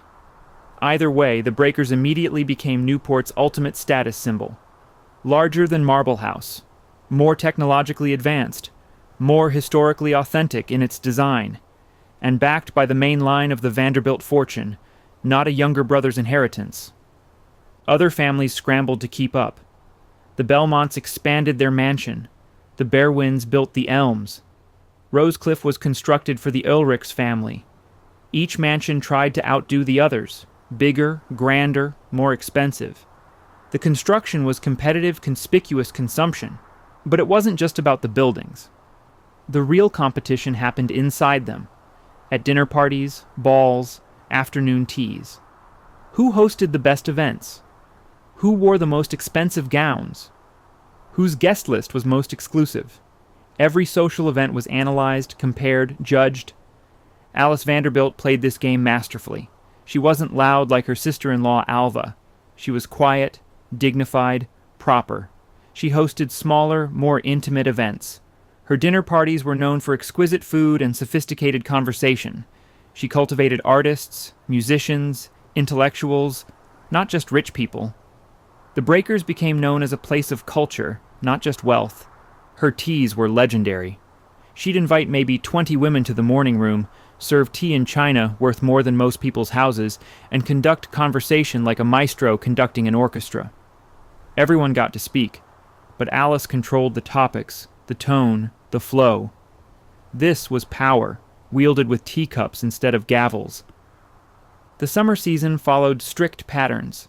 Families arrived in late June, stayed through August, departed after Labor Day. During those 10 weeks, there were balls, dinners, garden parties, yacht races, tennis tournaments, endless events requiring endless preparation, endless expense, endless social maneuvering. The servants worked brutal hours during the season, preparing mansion after mansion for events, serving dinner parties that lasted 5 hours, cleaning up after balls that ran until 3 a.m., then starting again the next day. For the wealthy, this was leisure. For the staff, it was exhausting labor. But here's what made Newport's competition particularly absurd. This was all for 10 weeks. These massive mansions, these armies of servants, these elaborate gardens, all for 2.5 months of use. The rest of the year the houses sat empty. The servants were dismissed or reduced to skeleton crews. The town became quiet, almost deserted. The Vanderbilts would lock up the Breakers in September, return to their Fifth Avenue mansion, and not think about Newport until the following June. 70 rooms sitting empty for 42 weeks. The waste was staggering, but that was the point. Only people rich enough to afford such waste belonged in Newport. This system couldn't last forever. Even in the 1890s, reformers were criticizing the excess. Newspapers published exposés about the cost of Newport mansions, while workers starved in city slums. Social critics condemned the inequality. But in the moment, Newport society believed its reign was permanent. They were wrong. World War I would begin the collapse. The Depression would accelerate it. Estate taxes and changing social values would finish it. Within 50 years, most Newport mansions would be abandoned, sold, converted to other uses. But in 1895, standing in the Breakers' Great Hall, looking up at that 50-foot ceiling, none of that decline was imaginable. This felt permanent, eternal, the natural order of things. Cornelius had won the war. The Breakers was Newport's crown jewel. The Vanderbilt name was secure. Now he just needed to enjoy it. 8 weeks a year. That's all he'd get. And even that would be cut short. 8 weeks of glory, 44 weeks of silence. The pattern repeated every year like clockwork. Late June. The Vanderbilt family would arrive from New York by private rail car. Trunks and trunks of luggage. Clothing for every occasion, personal items, books, everything needed for a 10-week stay. The servants would have arrived weeks earlier, opening the house, cleaning every surface, preparing gardens, stocking kitchens. By the time the family walked through the door, everything was perfect. Summer would explode into life. The great hall that had sat silent for 9 months would suddenly echo with voices, footsteps, activity. Dinner parties 3 times a week, afternoon teas, evening music halls. The house would fill with guests, family, friends, business associates, social connections. The 70 rooms would actually be used, their purpose fulfilled. Alice would orchestrate everything. Which guests in which bedrooms. Which china for which meals. which musicians for which concerts. The logistics of running the breakers during the season rivaled running a small hotel, 30 to 50 servants working around the clock, preparing meals, cleaning rooms, maintaining grounds, serving guests. The house became a perpetual motion machine of hospitality. Cornelius would try to relax, but couldn't fully escape work. Telegraph wires connected the breakers to New York. Messages arrived daily, board decisions, railroad issues, business requiring his attention. He'd spend mornings in his study, dealing with business, then emerge for lunch and afternoon social obligations. He was physically in Newport, but mentally still managing an empire. The children loved it.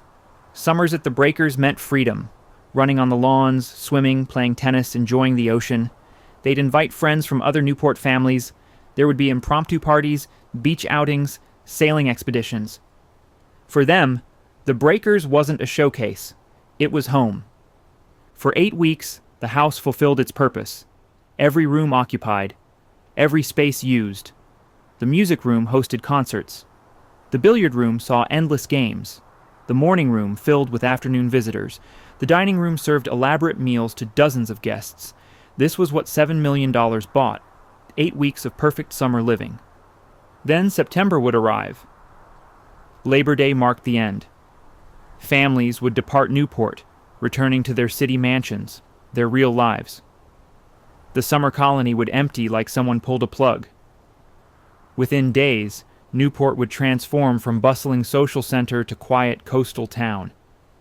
The Vanderbilts would pack up, trunks and trunks of belongings loaded into railway cars. The servants would begin closing the house, furniture covered in dust sheets, windows shuttered, valuable items packed away in storage, heating systems drained to prevent winter freezing, gardens prepared for winter dormancy. By mid-September, the breakers would be empty, silent, dark. A skeleton crew, maybe 10 people, would remain year-round. A caretaker couple, a few maintenance workers, minimal staff to prevent the house from deteriorating during the long months of non-use. They'd walk through rooms that had hosted hundreds of guests just weeks earlier, now empty and echoing. They'd check for leaks, maintain systems, ensure nothing broke or rotted. For 44 weeks, the breakers sat unused. 70 rooms, empty. The Great Hall, silent. The Platinum Music Room, dark. All those elaborate spaces, the billiard room, the morning room, the bedrooms, covered in sheets, waiting for next summer. Think about the economics of this.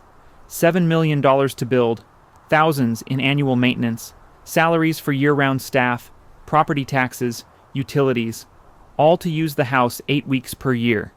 That's roughly 15% utilization. You'd never run a business that way. But this wasn't business. This was status. And status doesn't answer to accounting. The waste extended beyond just the house. The formal gardens required year-round maintenance, pruning, planting, preparing for next season's displays. Somebody had to do that work, even when nobody was there to see the results. The lawns needed cutting. The paths needed clearing. The grounds of the breakers required constant attention, season after season, whether the family was in residence or not. Winter was particularly hard on the house. Newport winters aren't brutal by northern standards, but they're harsh, freezing temperatures, nor'easters bringing heavy rain and wind, salt air corroding everything. The house would hunker down, surviving, waiting for spring. The caretakers would fight constant battles. Leaks would develop. They always do. Pipes might freeze despite precautions. Windows would need repair. Small problems became larger if not addressed immediately. Maintaining an empty mansion was in some ways harder than maintaining an occupied one.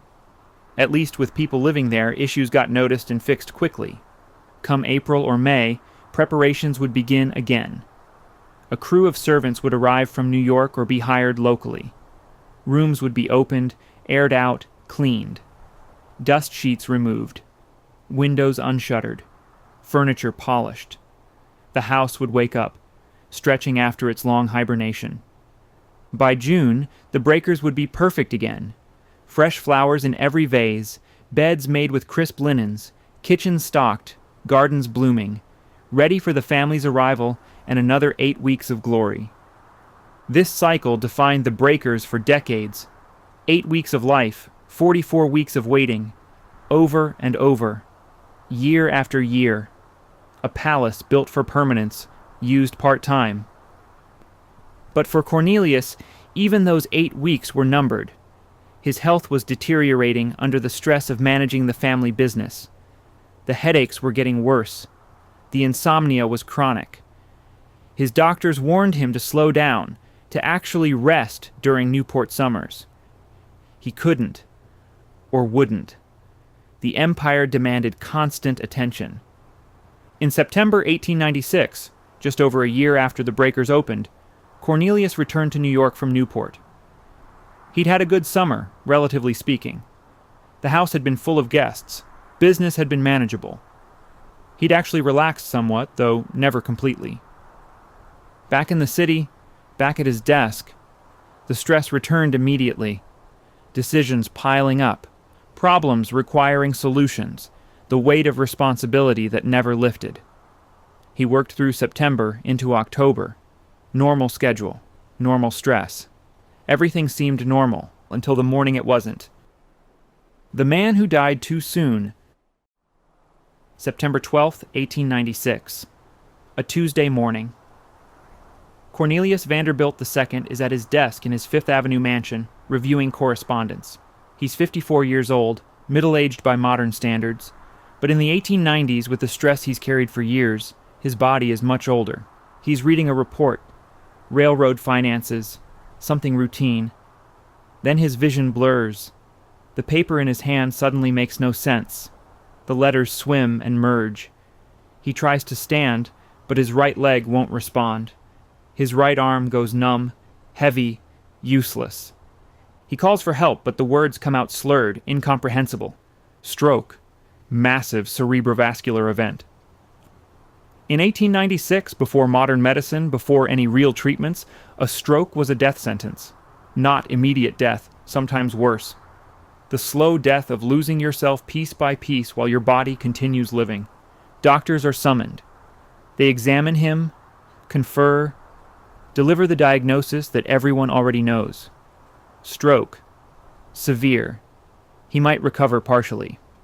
More likely not. All they can do is make him comfortable. Cornelius understands what's happening. That's the cruelest part. His mind is trapped in a body that no longer fully responds. He can't speak clearly. Can't walk. Can't write. Can't work. Can't do any of the things that defined his life. The empire he'd run for decades. Someone else's problem now. Alice makes a decision. They'll move to the breakers. Out of season. The house is closed, but she'll open it. The sea air might help. Quiet might help. Getting away from New York's demands might help. It probably won't, but she has to try. So in October, with the summer season long over and Newport empty, the Vanderbilts return to the breakers. Not for vacation, not for social events, for medical care and hope. The house is opened, servants are recalled. Cornelius is installed in his bedroom with nurses attending him around the clock. Alice converts her routine entirely to caring for her husband. No social obligations now, no dinners or teas, just watching the man she's been married to for 30 years slowly fade. Cornelius has moments of lucidity, times when he can understand what's said to him, can communicate through gestures if not words. But those moments become rarer. The stroke has damaged too much. His body continues functioning, his heart beats, his lungs breathe, but the man himself is disappearing. He's wheeled through the house sometimes. Nurses push him through rooms he designed, past art he collected, through spaces he'd obsessed over. The great hall with its 50-foot ceiling, the music room with its platinum walls, all that magnificence, all that careful planning, all those millions spent, and now he can barely register it. The irony is crushing. He built the breakers to last forever, to be the family's statement to the world. He'd planned to enjoy it for decades. Summers with his children, then grandchildren, growing old surrounded by beauty. He got one summer. one single season to enjoy what he'd created before his body betrayed him. Months pass. His condition doesn't improve. The doctors are clear. This is permanent. He'll never work again. Never walk unaided. Never speak clearly. This is his life now, however long that lasts. And with stroke patients, predicting survival is impossible. He might last months, might last years. Alice maintains hope publicly, but privately she's preparing for widowhood, managing finances, making decisions about the children, handling responsibilities that had been Cornelius's domain. She has no choice. Someone has to run things, and her husband can't. The children visit when they can, but seeing their father this way is painful. The strong, capable man who'd built an empire, who'd commanded respect in boardrooms, who'd created this magnificent house, reduced to a silent presence in a wheelchair. They're losing him while he's still alive. 2 years pass, 2 years of Cornelius existing but not living, 2 years of Alice watching her husband's slow decline, 2 years of the Breakers serving as a hospital rather than a home. September 1899. 3 years after the stroke, 4 years after the Breakers opened. Cornelius's condition worsens. His heart, weakened by years of stress and now 3 years of immobility, is failing. The doctors can do nothing. This is 1899. They have no interventions, no treatments. They can only watch and wait.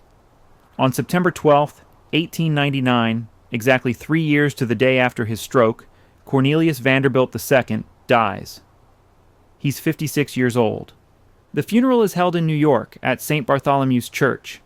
Society turns out in force. The Astors, other Vanderbilts, business associates, everyone who'd competed with or admired or envied Cornelius during his life.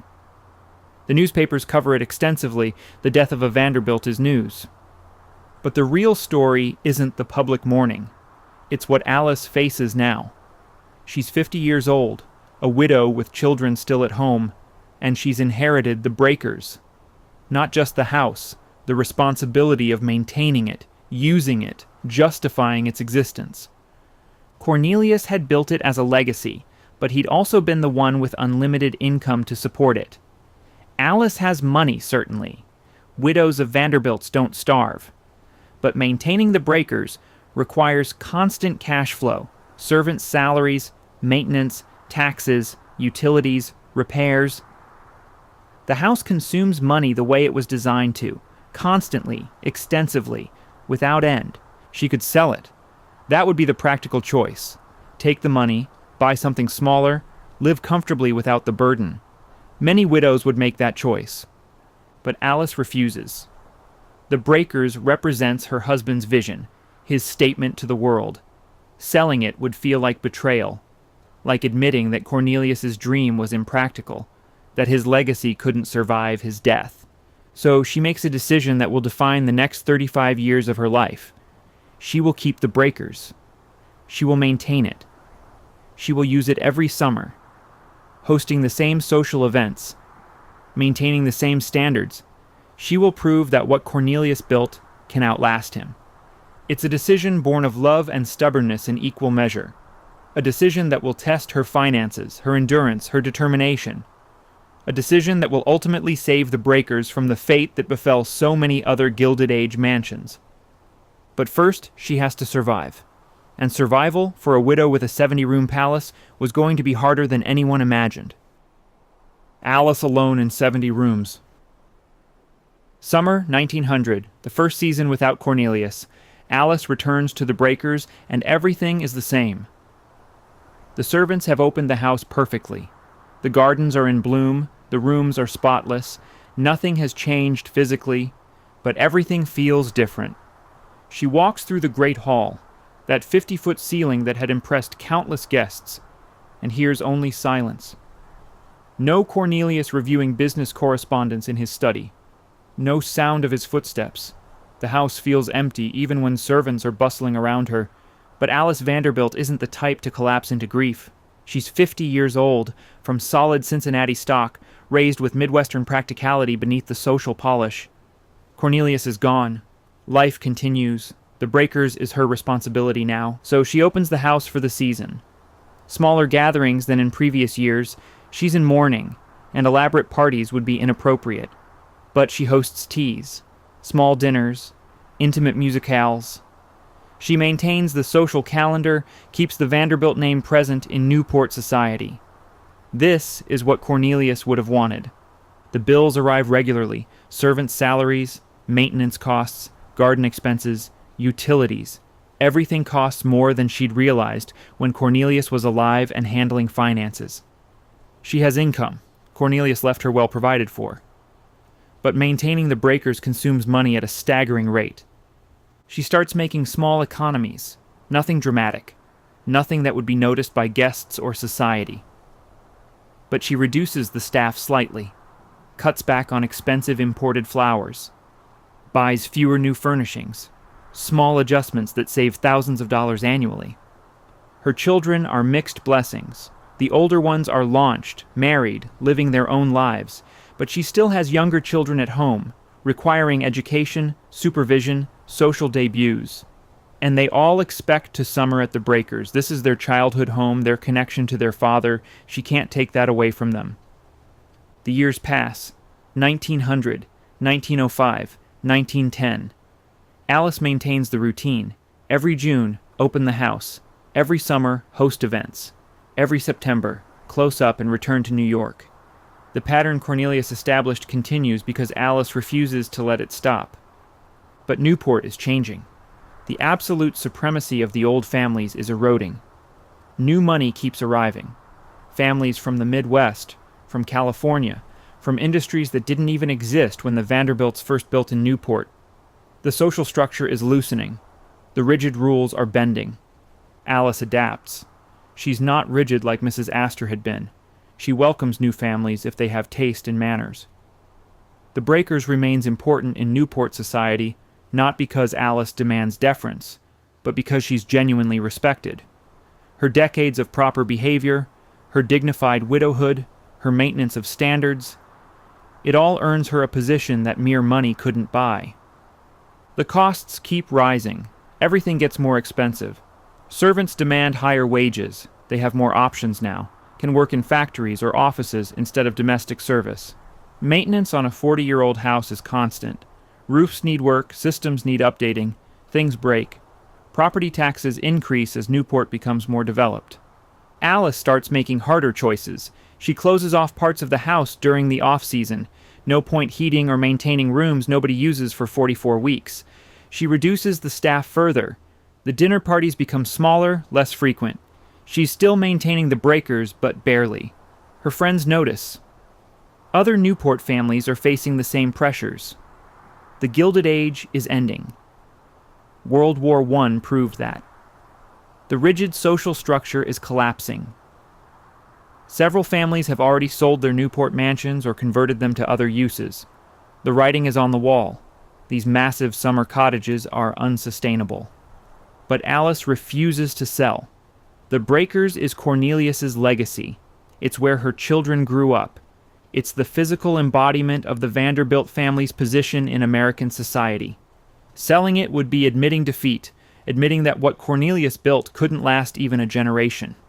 So she hangs on, summer after summer, year after year, watching her own energy diminish, watching her fortune, while still substantial, slowly drain into the house's endless maintenance needs. By the 1920s, she's in her 70s, still sharp, still capable, but tired. The Breakers demands constant attention. There's always something needing repair, some decision requiring her input. She's managing a 70-room palace essentially alone. Her children help financially, but they have their own lives, their own concerns. The younger generation doesn't understand her attachment to the Breakers. To them, it's just a house. An expensive, impractical house that consumes resources better spent elsewhere. They live in a different era. The 1920s are fast, modern, urban. Massive Newport cottages feel outdated, relics of a vanished world. But Alice persists. Every summer she opens the Breakers. Every summer she maintains standards. Every summer she proves that the Vanderbilts still matter in Newport. It's exhausting. It's expensive. It's probably foolish. But it's what she's committed to doing.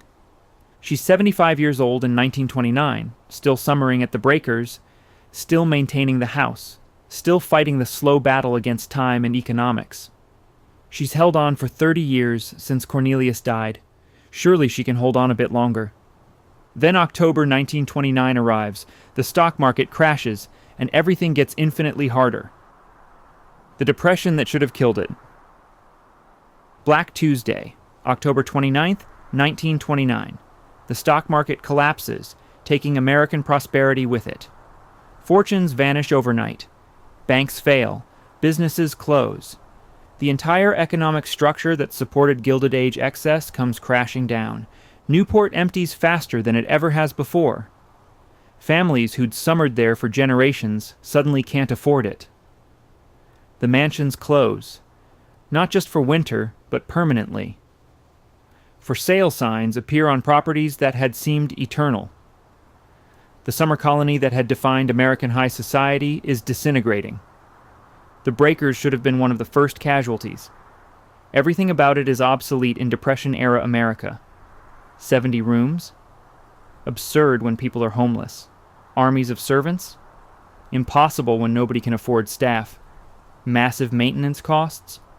Unjustifiable when families are starving. Alice is 75 years old, managing this palace on reduced income.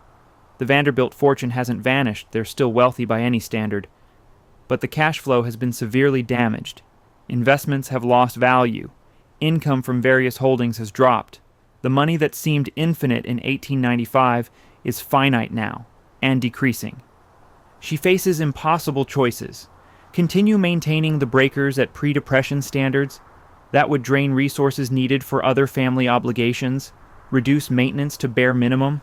That would mean letting the house deteriorate, betraying Cornelius's vision. Sell? After 30 years of fighting to keep it, surrender now? She chooses the middle path, as she has for 3 decades. Severe cuts to expenses while maintaining the essential character of the house. The staff is reduced to absolute minimum, maybe 15 people, where once there were 50. Whole wings of the house are closed permanently. The gardens are simplified. No more elaborate seasonal displays, just basic maintenance. Social events essentially stop. Alice is too old, and the times are too harsh for parties. The music room that once hosted elaborate concerts sits silent. The billiard room sees no games. The dining room, designed for 50 guests, serves family meals for 3 or 4. The breakers becomes less a social center and more a refuge. Other Newport families give up entirely. Mansion after mansion closes or sells. Some are converted to schools, hotels, apartments, any use that might generate income. Others simply sit vacant, rotting, waiting for someone to decide their fate. The summer colony that had been America's most exclusive retreat becomes a ghost town. But Alice holds on, not out of pride now, out of stubbornness. She's 80 years old, she's been fighting for this house for 30 years, she's not stopping now. The depression will end eventually. The Vanderbilt fortune, while diminished, is still substantial. She can outlast this crisis. Her children worry. They see their mother, elderly and exhausted, clinging to a house that's consuming the family's resources. They suggest, gently, that maybe it's time to let go. Sell the breakers while it still has value. Use the money for more practical purposes. Cornelius has been dead for 30 years. Nobody would judge them for selling now. Alice refuses. Every suggestion is met with polite but firm rejection. The breakers stays in the family. End of discussion. The maintenance battles never stop. Every winter brings new damage. Every spring reveals new problems. Roofs leak. Repairs are expensive. Paint peels. Repainting the exterior would cost a fortune. Systems fail.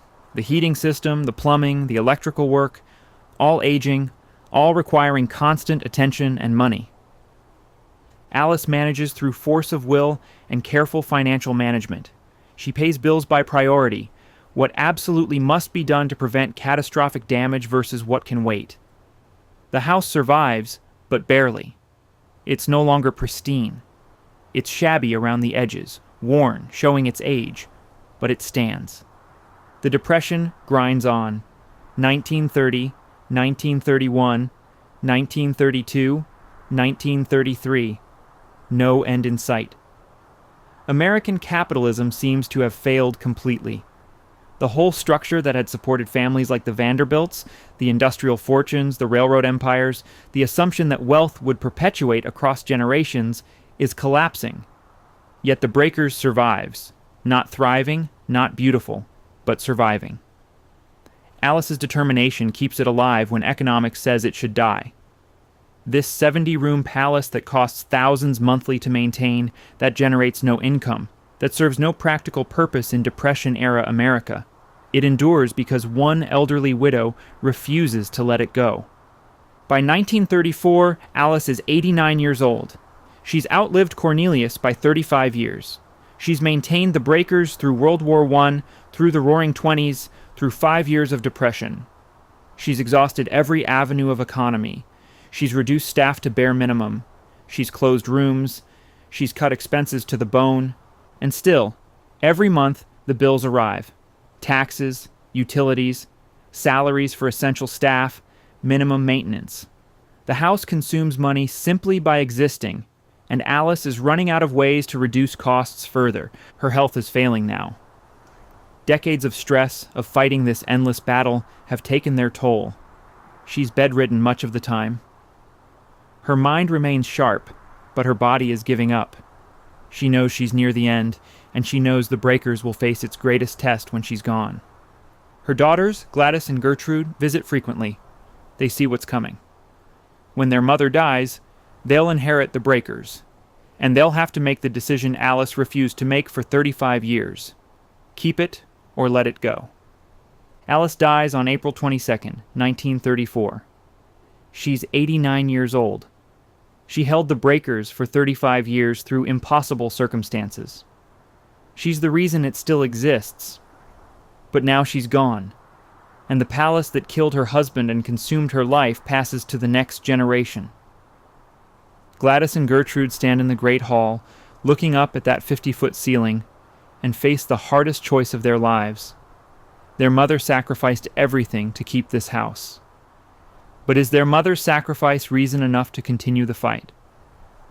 Or is it time to finally admit what everyone else already knows? That the Breakers, magnificent as it is, cannot survive in the modern world. The answer they choose will determine not just the Breakers' fate, but establish a model for historic preservation that will save dozens of other endangered mansions. But first, they have to find the courage to do what their mother never could. Let go. The daughter's impossible choice. Spring 1934. Gladys Sechenyi and Gertrude Vanderbilt sit in the Breakers' morning room, surrounded by their mother's things, facing a problem that has no good solution. The house is theirs now. All 70 rooms. All the maintenance costs. All the responsibility. All the burden their mother carried for 35 years has just transferred to them, and they don't want it. This isn't their childhood home the way it was for their older siblings. They were young when their father died, spent less time at the Breakers, built their adult lives elsewhere. Gladys married a Hungarian count, lives in Europe much of the year. Gertrude has her own life, her own interests. Neither wants to spend the rest of her days managing a Newport palace. But selling seems impossible. Who would buy the Breakers in 1934? The Depression has decimated the market for luxury real estate. Nobody's buying 70-room mansions requiring armies of servants. Even wealthy families are downsizing, not expanding. The house might sit on the market for years, deteriorating while they pay maintenance costs and wait for a buyer who will never come. They could simply abandon it, walk away, let the bank or the state take it for unpaid taxes. Other Newport families have done exactly that. Better to lose the house than keep bleeding money maintaining it. But abandonment feels like betrayal of their mother's sacrifice, their father's vision, the Vanderbilt name. The newspapers would have a field day. Vanderbilt heirs abandon historic mansion. The scandal would be enormous. Then someone suggests an alternative.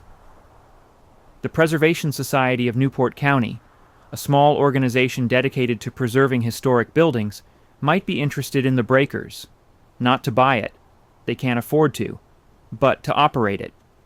Open it to tourists. Use admission fees to cover maintenance. Keep it preserved without the family having to manage everything. It's a radical idea. In 1934, house museums are rare. Opening your family's private mansion to paying tourists is something you do when you're desperate, when you've failed at every other option. It's admitting you can't maintain your own property. It's inviting strangers to walk through rooms where your parents lived and died. It's turning family history into a commodity. But what's the alternative? Continue what their mother did. Pour money endlessly into maintenance, sacrifice everything else to keep the house? They don't have their mother's stamina or her obsession, and they can see what everyone else sees. The Breakers is a relic. A beautiful, historic, important relic, but a relic nonetheless. It belongs to the past. The question is whether it can survive into the future. Gladys and Gertrude approached the Preservation Society with a proposal. The Society can lease the Breakers for $1 per year. They'll open it to public tours, charge admission, use the revenue for maintenance. The Vanderbilt family retains ownership, technically, but doesn't have to manage daily operations or pay maintenance costs. It's a compromise that saves face while solving the practical problem. The Preservation Society is interested but cautious. The Breakers is magnificent, certainly, but it's also a massive responsibility. Opening a 70-room mansion to tourists requires significant investment, insurance, security, guides, marketing, and there's no guarantee tourists will come. This is 1934. People are struggling to afford food. Who will pay to tour a rich family's summer house? But the Preservation Society recognizes this is a unique opportunity. The Breakers is Newport's crown jewel. If they can make this work, it could fund their entire organization. More importantly, it could save other endangered Newport mansions by proving that historic house museums can be financially sustainable. Negotiations take months. Lawyers draft agreements. Insurance companies calculate risks. The details are complicated. Who pays for what repairs? How revenue gets divided? What happens if tourism doesn't generate enough income? But both sides are motivated. The Vanderbilt heirs want to preserve the house without bankrupting themselves. The Preservation Society wants to establish itself as a major force in historic preservation. In 1948, 14 years after Alice's death, the final agreement is signed. The Preservation Society of Newport County will operate the Breakers as a house museum. The Vanderbilt family retains ownership of the upper floors. They can still live there during summers if they choose. But the ground floor, all the grand public rooms, will be open to tourists. It's not surrender. It's adaptation. It's recognizing that the Breakers can survive only if it serves a new purpose. It was built as a summer cottage for one family. Now it becomes a monument to the Gilded Age for everyone. The first tours begin tentatively. Admission is modest, $1 or $2.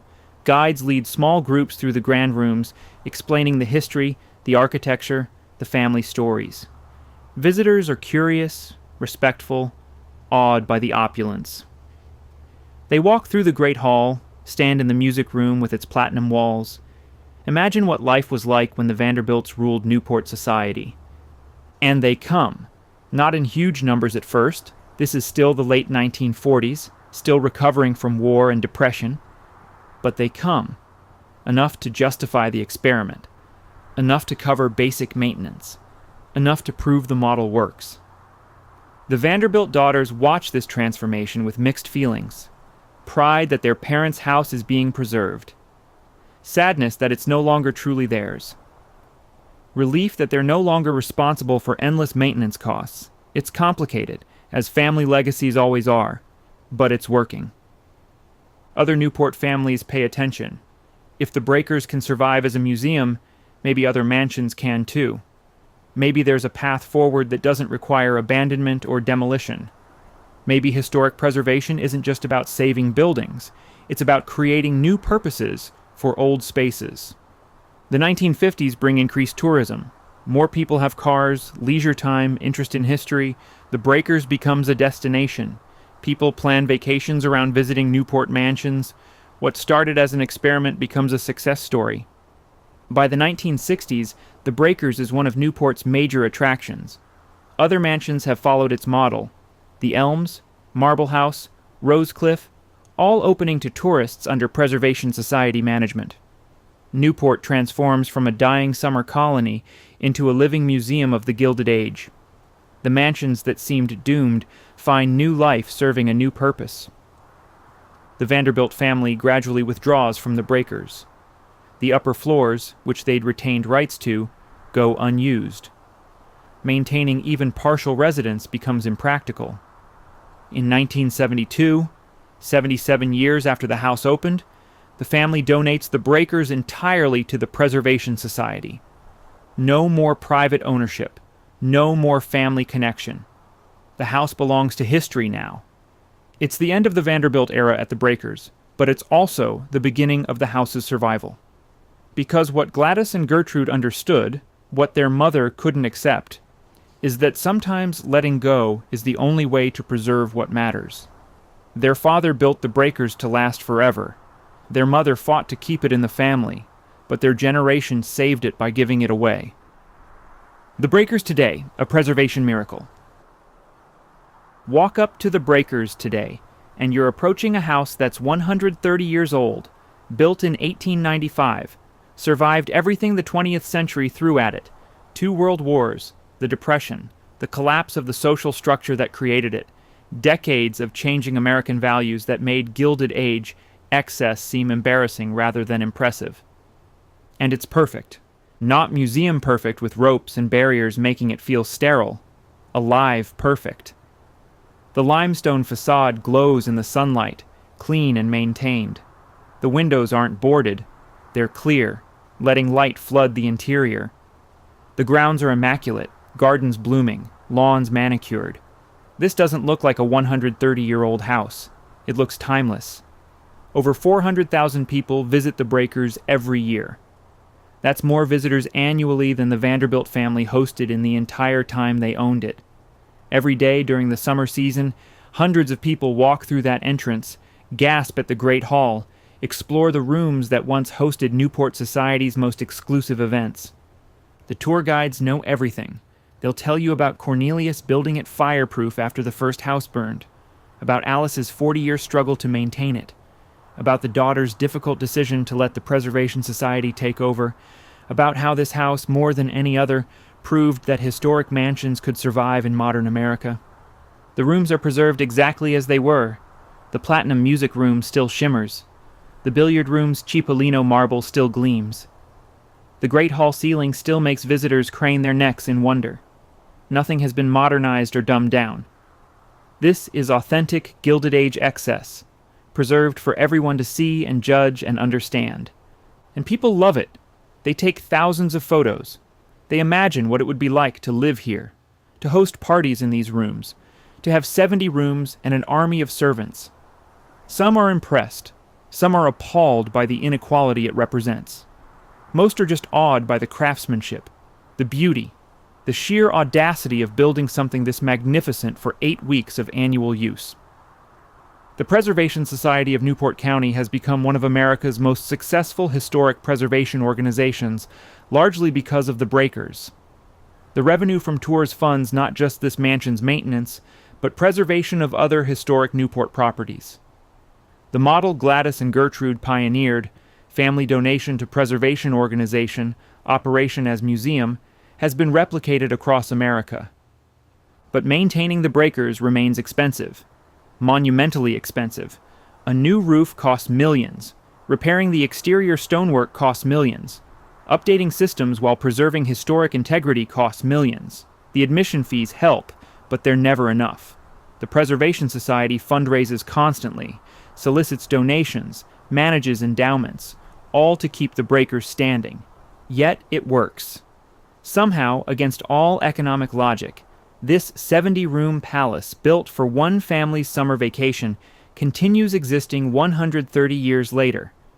It's outlasted the family who built it, outlasted the social structure that supported it, outlasted the economic model that funded it, outlasted every prediction of its demise. Compare the breakers to Linwood Hall. Similar age, similar scale, similarly magnificent. But Linwood is a ruin. The breakers is pristine. Why? Because the breakers found a new purpose. Because the family let go. Because preservation won over pride. Or compare it to all the demolished Vanderbilt mansions, the Fifth Avenue palaces that were torn down for commercial development, the other Newport cottages that rotted and were demolished. The breakers survived not because it was better built or more beautiful, but because at the crucial moment, someone made the right choice.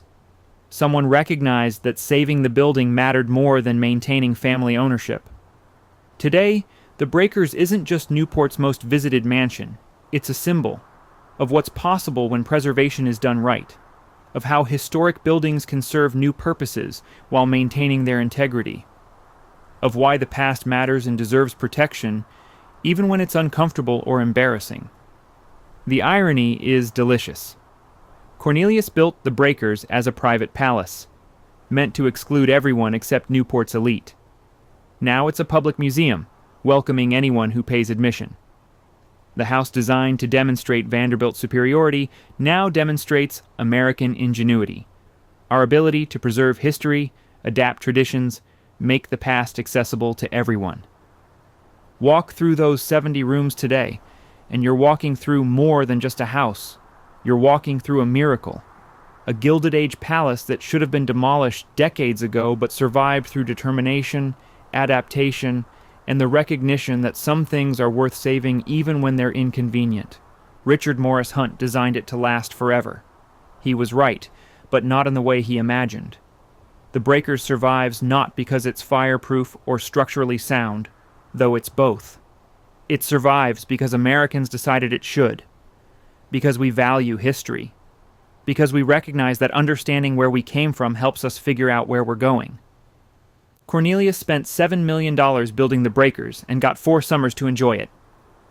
Alice spent 35 years fighting to preserve it and nearly went bankrupt doing so.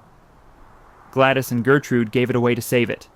And now, 130 years later, nearly 500,000 people annually walk through the house they created, preserved, and saved. That's success. Not the success Cornelius envisioned. He wanted a family legacy, a private palace for generations of Vanderbilts. But a better success, a more democratic success, a success that says great architecture belongs to everyone, not just the wealthy. That history is shared heritage, not private property.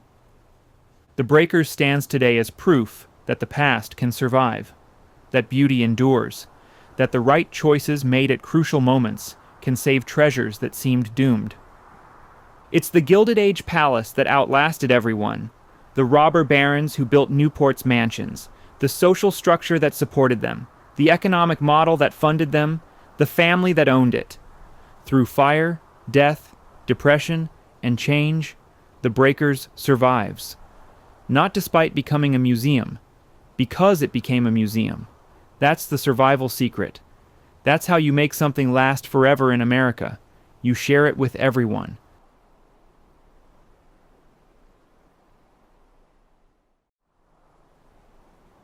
Picture yourself holding an invitation. Heavy cardstock, elegant script, and only one line. 350 Fifth Avenue. This isn't just a party invitation. This is a verdict on your entire existence in Gilded Age society. If it arrives, you matter.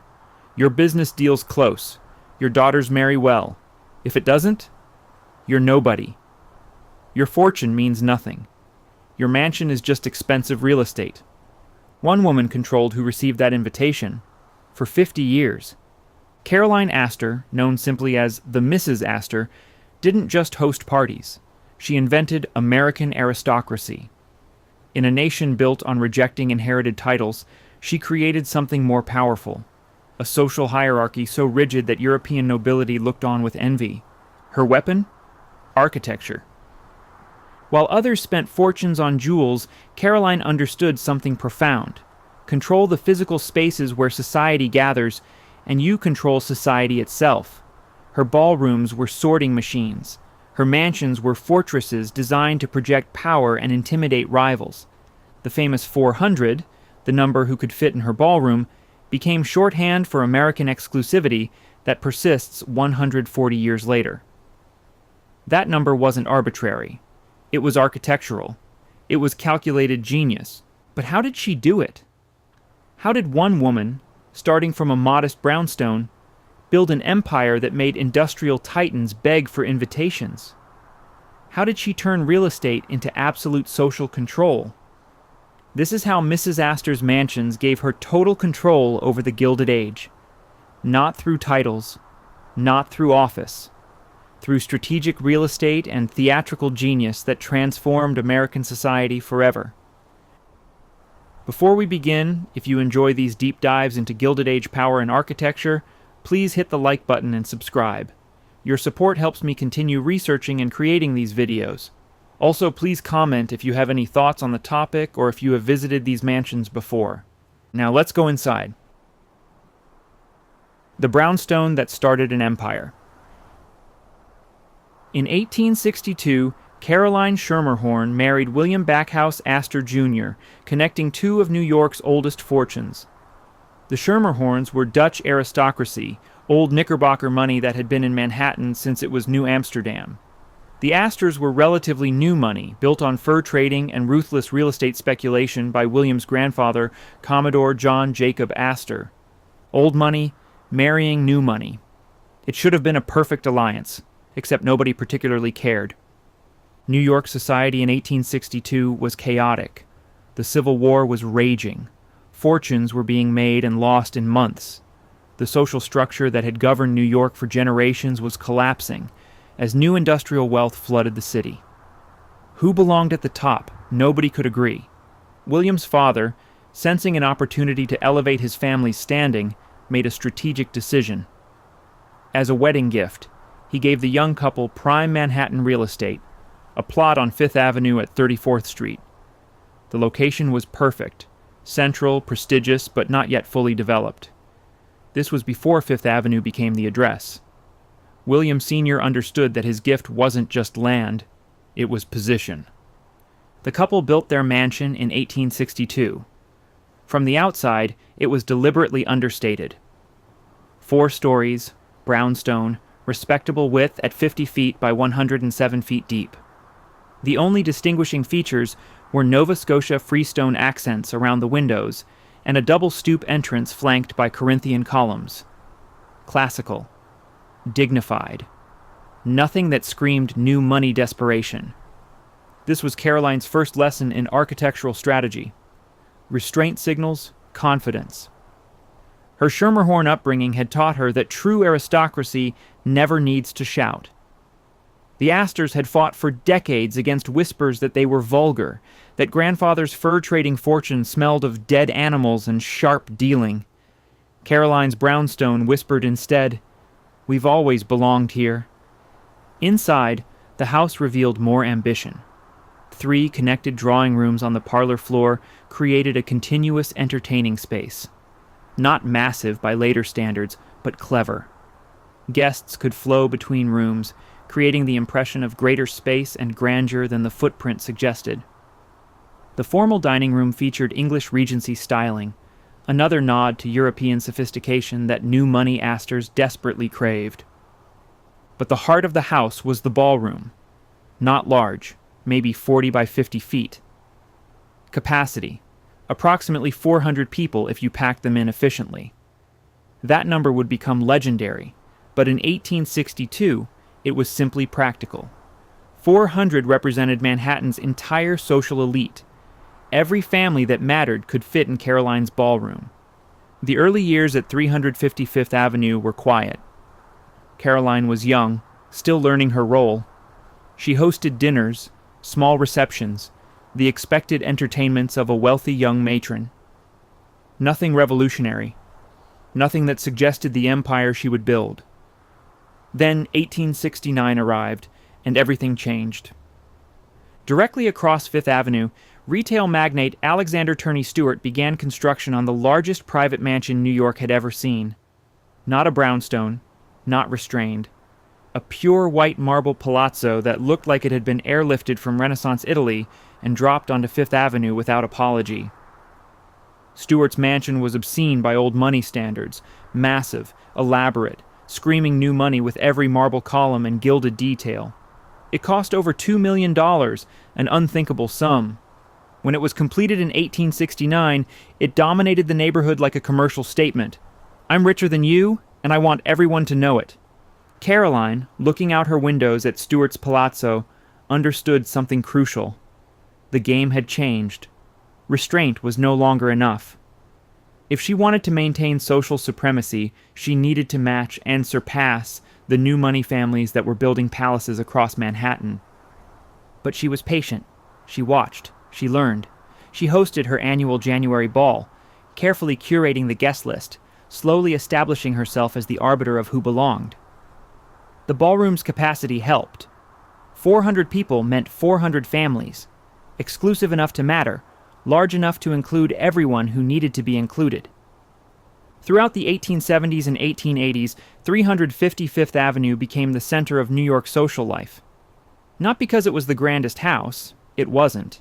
Not because Caroline threw the most lavish parties, others spent more, but because an invitation to Mrs. Astor's annual ball meant you existed in society, and the lack of an invitation meant you didn't. Ward McAllister, Caroline's social secretary and enforcer, helped codify the system. He called them the 400, the exact number who could fit in Mrs. Astor's ballroom. The number stuck. Newspapers began referring to society as the 400. Families desperate for inclusion would ask McAllister what they needed to do, what they needed to change, how they could earn that invitation. McAllister would smile and explain, Mrs. Astor decides. And Mrs. Astor's decisions are final. The brownstone gave Caroline something more valuable than grandeur. It gave her scarcity. The ballroom's limited capacity meant exclusivity wasn't a choice. It was architectural necessity. She couldn't invite everyone, even if she wanted to. The house made exclusion inevitable, which made inclusion priceless. But by the early 1890s, the neighborhood was changing again. And this time, the threat came from within her own family. The neighbor war that changed everything. William Waldorf Astor was Caroline's nephew by marriage, her husband's nephew technically. He was also rich, ambitious, and deeply resentful that his aunt, not him, controlled the Astor family's social position. In 1890, William Waldorf made a decision that would change Manhattan real estate forever. He owned the property directly next to 350 Fifth Avenue, the plot where his father, John Jacob Astor III, had lived. When John died in 1890, William Waldorf inherited the house, and he immediately announced plans to demolish it, to build a hotel, not just any hotel, the Waldorf Hotel, a massive, luxurious establishment that would cater to wealthy travelers and host elaborate public functions. It would be grand, it would be profitable, and it would be right next door to Caroline Astor's brownstone. The message was clear. If you won't acknowledge my social position, Aunt Caroline, I'll build something that makes your precious exclusivity irrelevant. I'll open society to anyone who can afford a hotel room. Caroline was furious. A hotel next door would mean constant construction noise, traffic, commercial activity destroying the residential character of her address. Worse, it meant her nephew was essentially declaring war, trying to force her to acknowledge him as an equal by making her life miserable. William Waldorf played the situation perfectly. He was polite, regretful even, but business was business. The hotel would be built. Construction began in 1892. The noise was relentless. Hammering, drilling, shouting workmen, delivery wagons arriving at all hours. The construction shook Caroline's house. Plaster cracked. Windows rattled. Hosting elegant dinner parties became impossible when your guests had to shout over construction noise. For 2 years, Caroline endured it. She was 70 years old, had ruled New York society for decades, and now her own nephew was driving her from her home through sheer commercial spite. But Caroline Astor didn't surrender. She planned revenge. If William Waldorf wanted a hotel war, he'd get one. But Caroline would make sure she won. Not by building her own hotel. That would be beneath her. No, She'd build something that would make William Waldorf's Waldorf Hotel look like a commercial afterthought. She'd build a palace. In 1893, Caroline made her move. She purchased property further up Fifth Avenue, at 65th Street, where the avenue faced Central Park. The location was perfect, further from the commercial creep-consuming lower Fifth Avenue. Facing the park meant permanent views, permanent prestige, and far enough from William Waldorf's hotel that she'd never have to acknowledge its existence. Then she made the most important decision of her architectural career. She hired Richard Morris Hunt. Hunt was America's preeminent architect. He'd designed Biltmore for the Vanderbilts. He'd created the pedestal for the Statue of Liberty. If you were Gilded Age wealthy and wanted a mansion that would announce your status for centuries, you hired Richard Morris Hunt. Caroline gave Hunt clear instructions: build me something that will make every other mansion in New York look provincial. Price is not a concern. Time is not a concern. Build me a palace worthy of America's social queen. Hunt smiled. He understood exactly what she wanted, not just a house, a statement, a fortress, a throne room from which Caroline could continue ruling society, but on a scale that would intimidate anyone who dared challenge her authority. Meanwhile, William Waldorf's Waldorf Hotel opened in 1893 to great fanfare. It was magnificent, everything he'd promised. Elegant rooms, elaborate dining spaces, a social center for New York's elite. William Waldorf waited for Caroline to apologize, to admit defeat, to acknowledge that he'd won. She didn't acknowledge anything. She was too busy planning her new palace. William Waldorf's victory turned hollow quickly. Yes, his hotel was successful, but Caroline's departure had turned 34th Street into merely a commercial district. The address lost its social cachet the moment she left. The Waldorf was profitable, but it wasn't prestigious, not the way Caroline's residence had been. And then Caroline's son, John Jacob Astor IV, William Waldorf's cousin, made an unexpected move. In 1897, he built his own hotel directly next to the Waldorf, the Astoria Hotel, even grander than William Waldorf's establishment. The two buildings eventually merged, becoming the Waldorf Astoria, one of New York's legendary hotels. But by then, Caroline didn't care. She'd already moved, and her new address, 840 Fifth Avenue, would make everyone forget that 34th Street had ever mattered. The war was over. William Waldorf had won a battle by building a hotel. Caroline won the war by building an empire. Hiring Richard Morris Hunt, the architect of power. Richard Morris Hunt was 56 years old in 1893 when Caroline Astor walked into his office with an impossible request: design me a palace that will make every other mansion in New York obsolete. Hunt had heard ambitious requests before. He was America's first architect to study at the École des Beaux-Arts in Paris, the man who designed the pedestal for the Statue of Liberty, the architect behind the breakers in Newport and Biltmore in North Carolina. Every Gilded Age titan wanted Hunt because he understood something fundamental. These people weren't building homes. They were building statements. But Caroline's request was different. She wasn't trying to prove she belonged. She already ruled society. She wasn't competing with other wealthy families. She'd already beaten them. What Caroline needed was architectural intimidation on a scale that would prevent future challenges entirely. Hunt understood immediately. This wasn't about beauty or comfort or even grandeur. This was about power made physical. He proposed a radical idea: spend 3 months in Europe studying the great chateaux of France. Not to copy them. Americans had been doing that badly for decades. But to understand the psychology behind them. How did French aristocracy use architecture to project permanence? What made visitors feel small before they even met the nobles inside? Caroline agreed without hesitation. Money was no object. Time was no object. Get it right. Hunt departed for France in late 1893, sketchbook in hand. He studied the chateaux of the Loire Valley, Chambord, Chenonceau, Blois. These weren't just large houses. They were designed to overwhelm, to announce that the families living inside had been powerful for centuries, and would remain powerful for centuries more. He paid particular attention to proportion.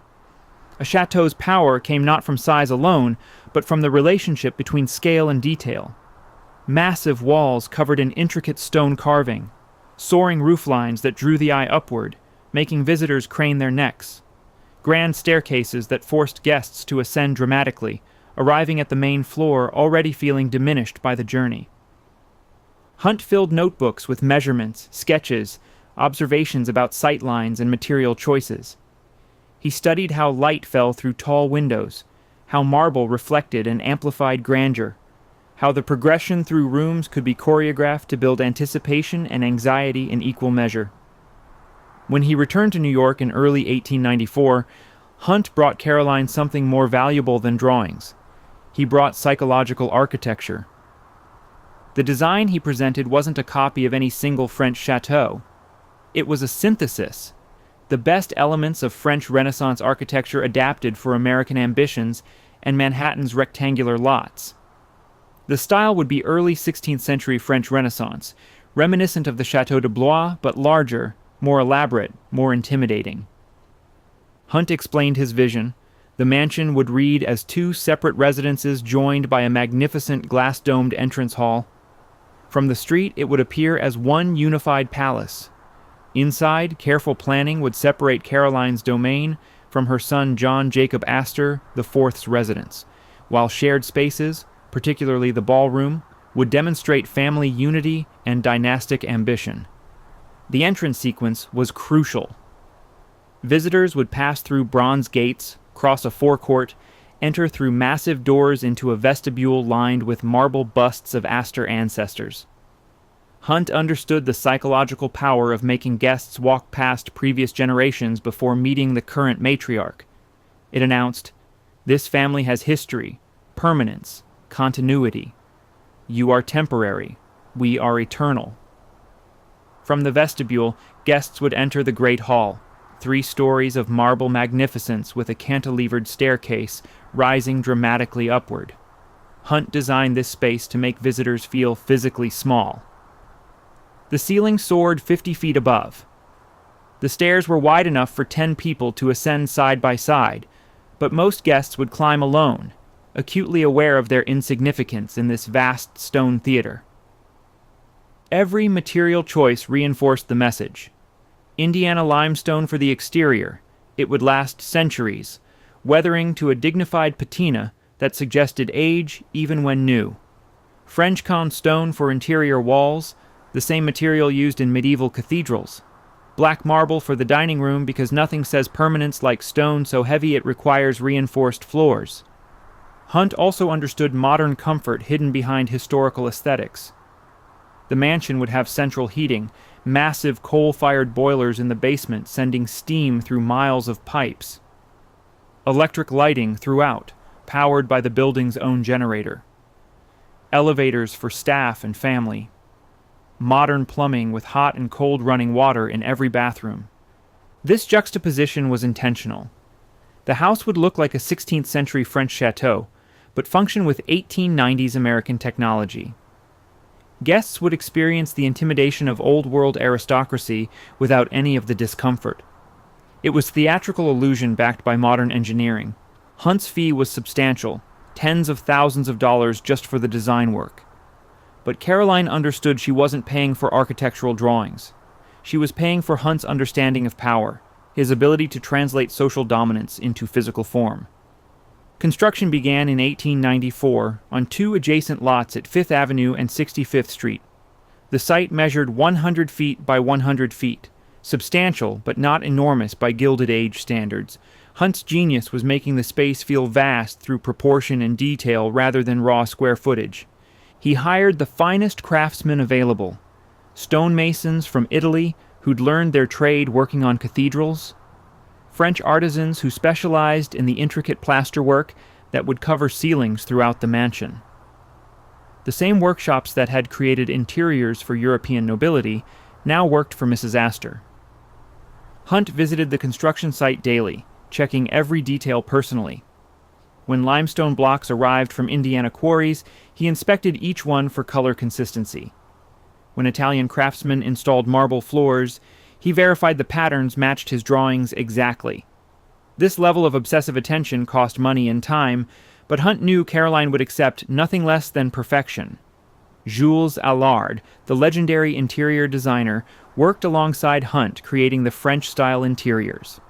Allard had decorated countless European palaces and understood the language of aristocratic taste. Wood paneling hand-carved in France and shipped to New York. Silk wall coverings woven to Hunt's specifications. Furniture that looked antique but was actually new, built to accommodate modern bodies while suggesting centuries of family ownership. The project took 2 years. By 1896, the mansion was complete. Hunt had created exactly what Caroline requested, a palace that made every other New York residence look provincial by comparison. But Hunt's greatest achievement wasn't the building itself. It was understanding that architecture could be weaponized, that a well-designed entrance sequence could intimidate as effectively as words, that material choices could project permanence and power, that the physical spaces where society gathered determined who controlled society itself. Richard Morris Hunt died in 1895, just before the mansion's completion. He never saw Caroline preside over her first ball in the new space. But his design would serve her purposes perfectly for the next 12 years, until her death in 1908. Hunt had built more than a mansion. He'd built a machine designed for one purpose: maintaining Caroline Astor's absolute control over American society.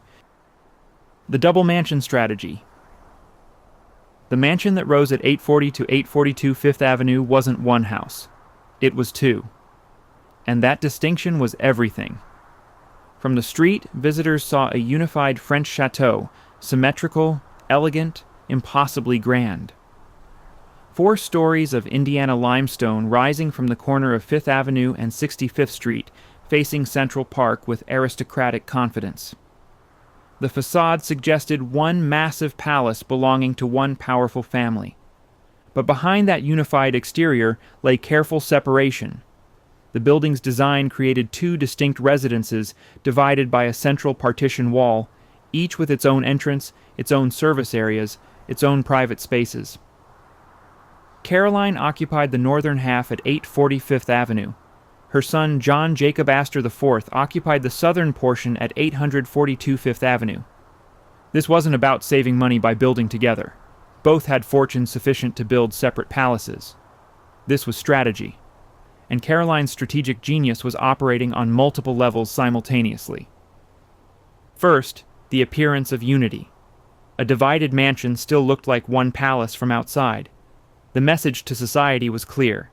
The Astors were a dynasty, not individuals. When you dealt with Caroline, you were dealing with the family's full power. When you offended Caroline, you offended John Jacob IV and his considerable business influence. The architecture announced that challenging Mrs. Astor meant challenging an entire clan. Second, actual independence. Behind the unified facade, Caroline maintained complete control over her domain, her entrance, her servants, her decisions about decoration, entertaining, daily life. She wasn't living in her son's house or sharing control with a younger generation. The partition wall gave her autonomy while projecting familial solidarity. Third, the shared ballroom. This was the brilliance that made the entire strategy work. The ballroom occupied the rear of the building, spanning the width of both residences. Both Caroline and John Jacob IV could access it from their respective sides, but Caroline controlled it. The ballroom was hers, her space, her rules, her guest lists. John Jacob IV could use it when she allowed, but everyone understood whose territory this was. And what a ballroom it was. Hunt had designed a space that could accommodate 1,200 guests, 3 times the capacity of Caroline's old brownstone. The room stretched 60 feet wide and 80 feet long with a ceiling height of 25 feet. Enormous by any standard, but Hunt's proportions prevented it from feeling cavernous. The height-to-width ratio created intimacy despite the scale. The floor was polished parquet oak laid in intricate patterns.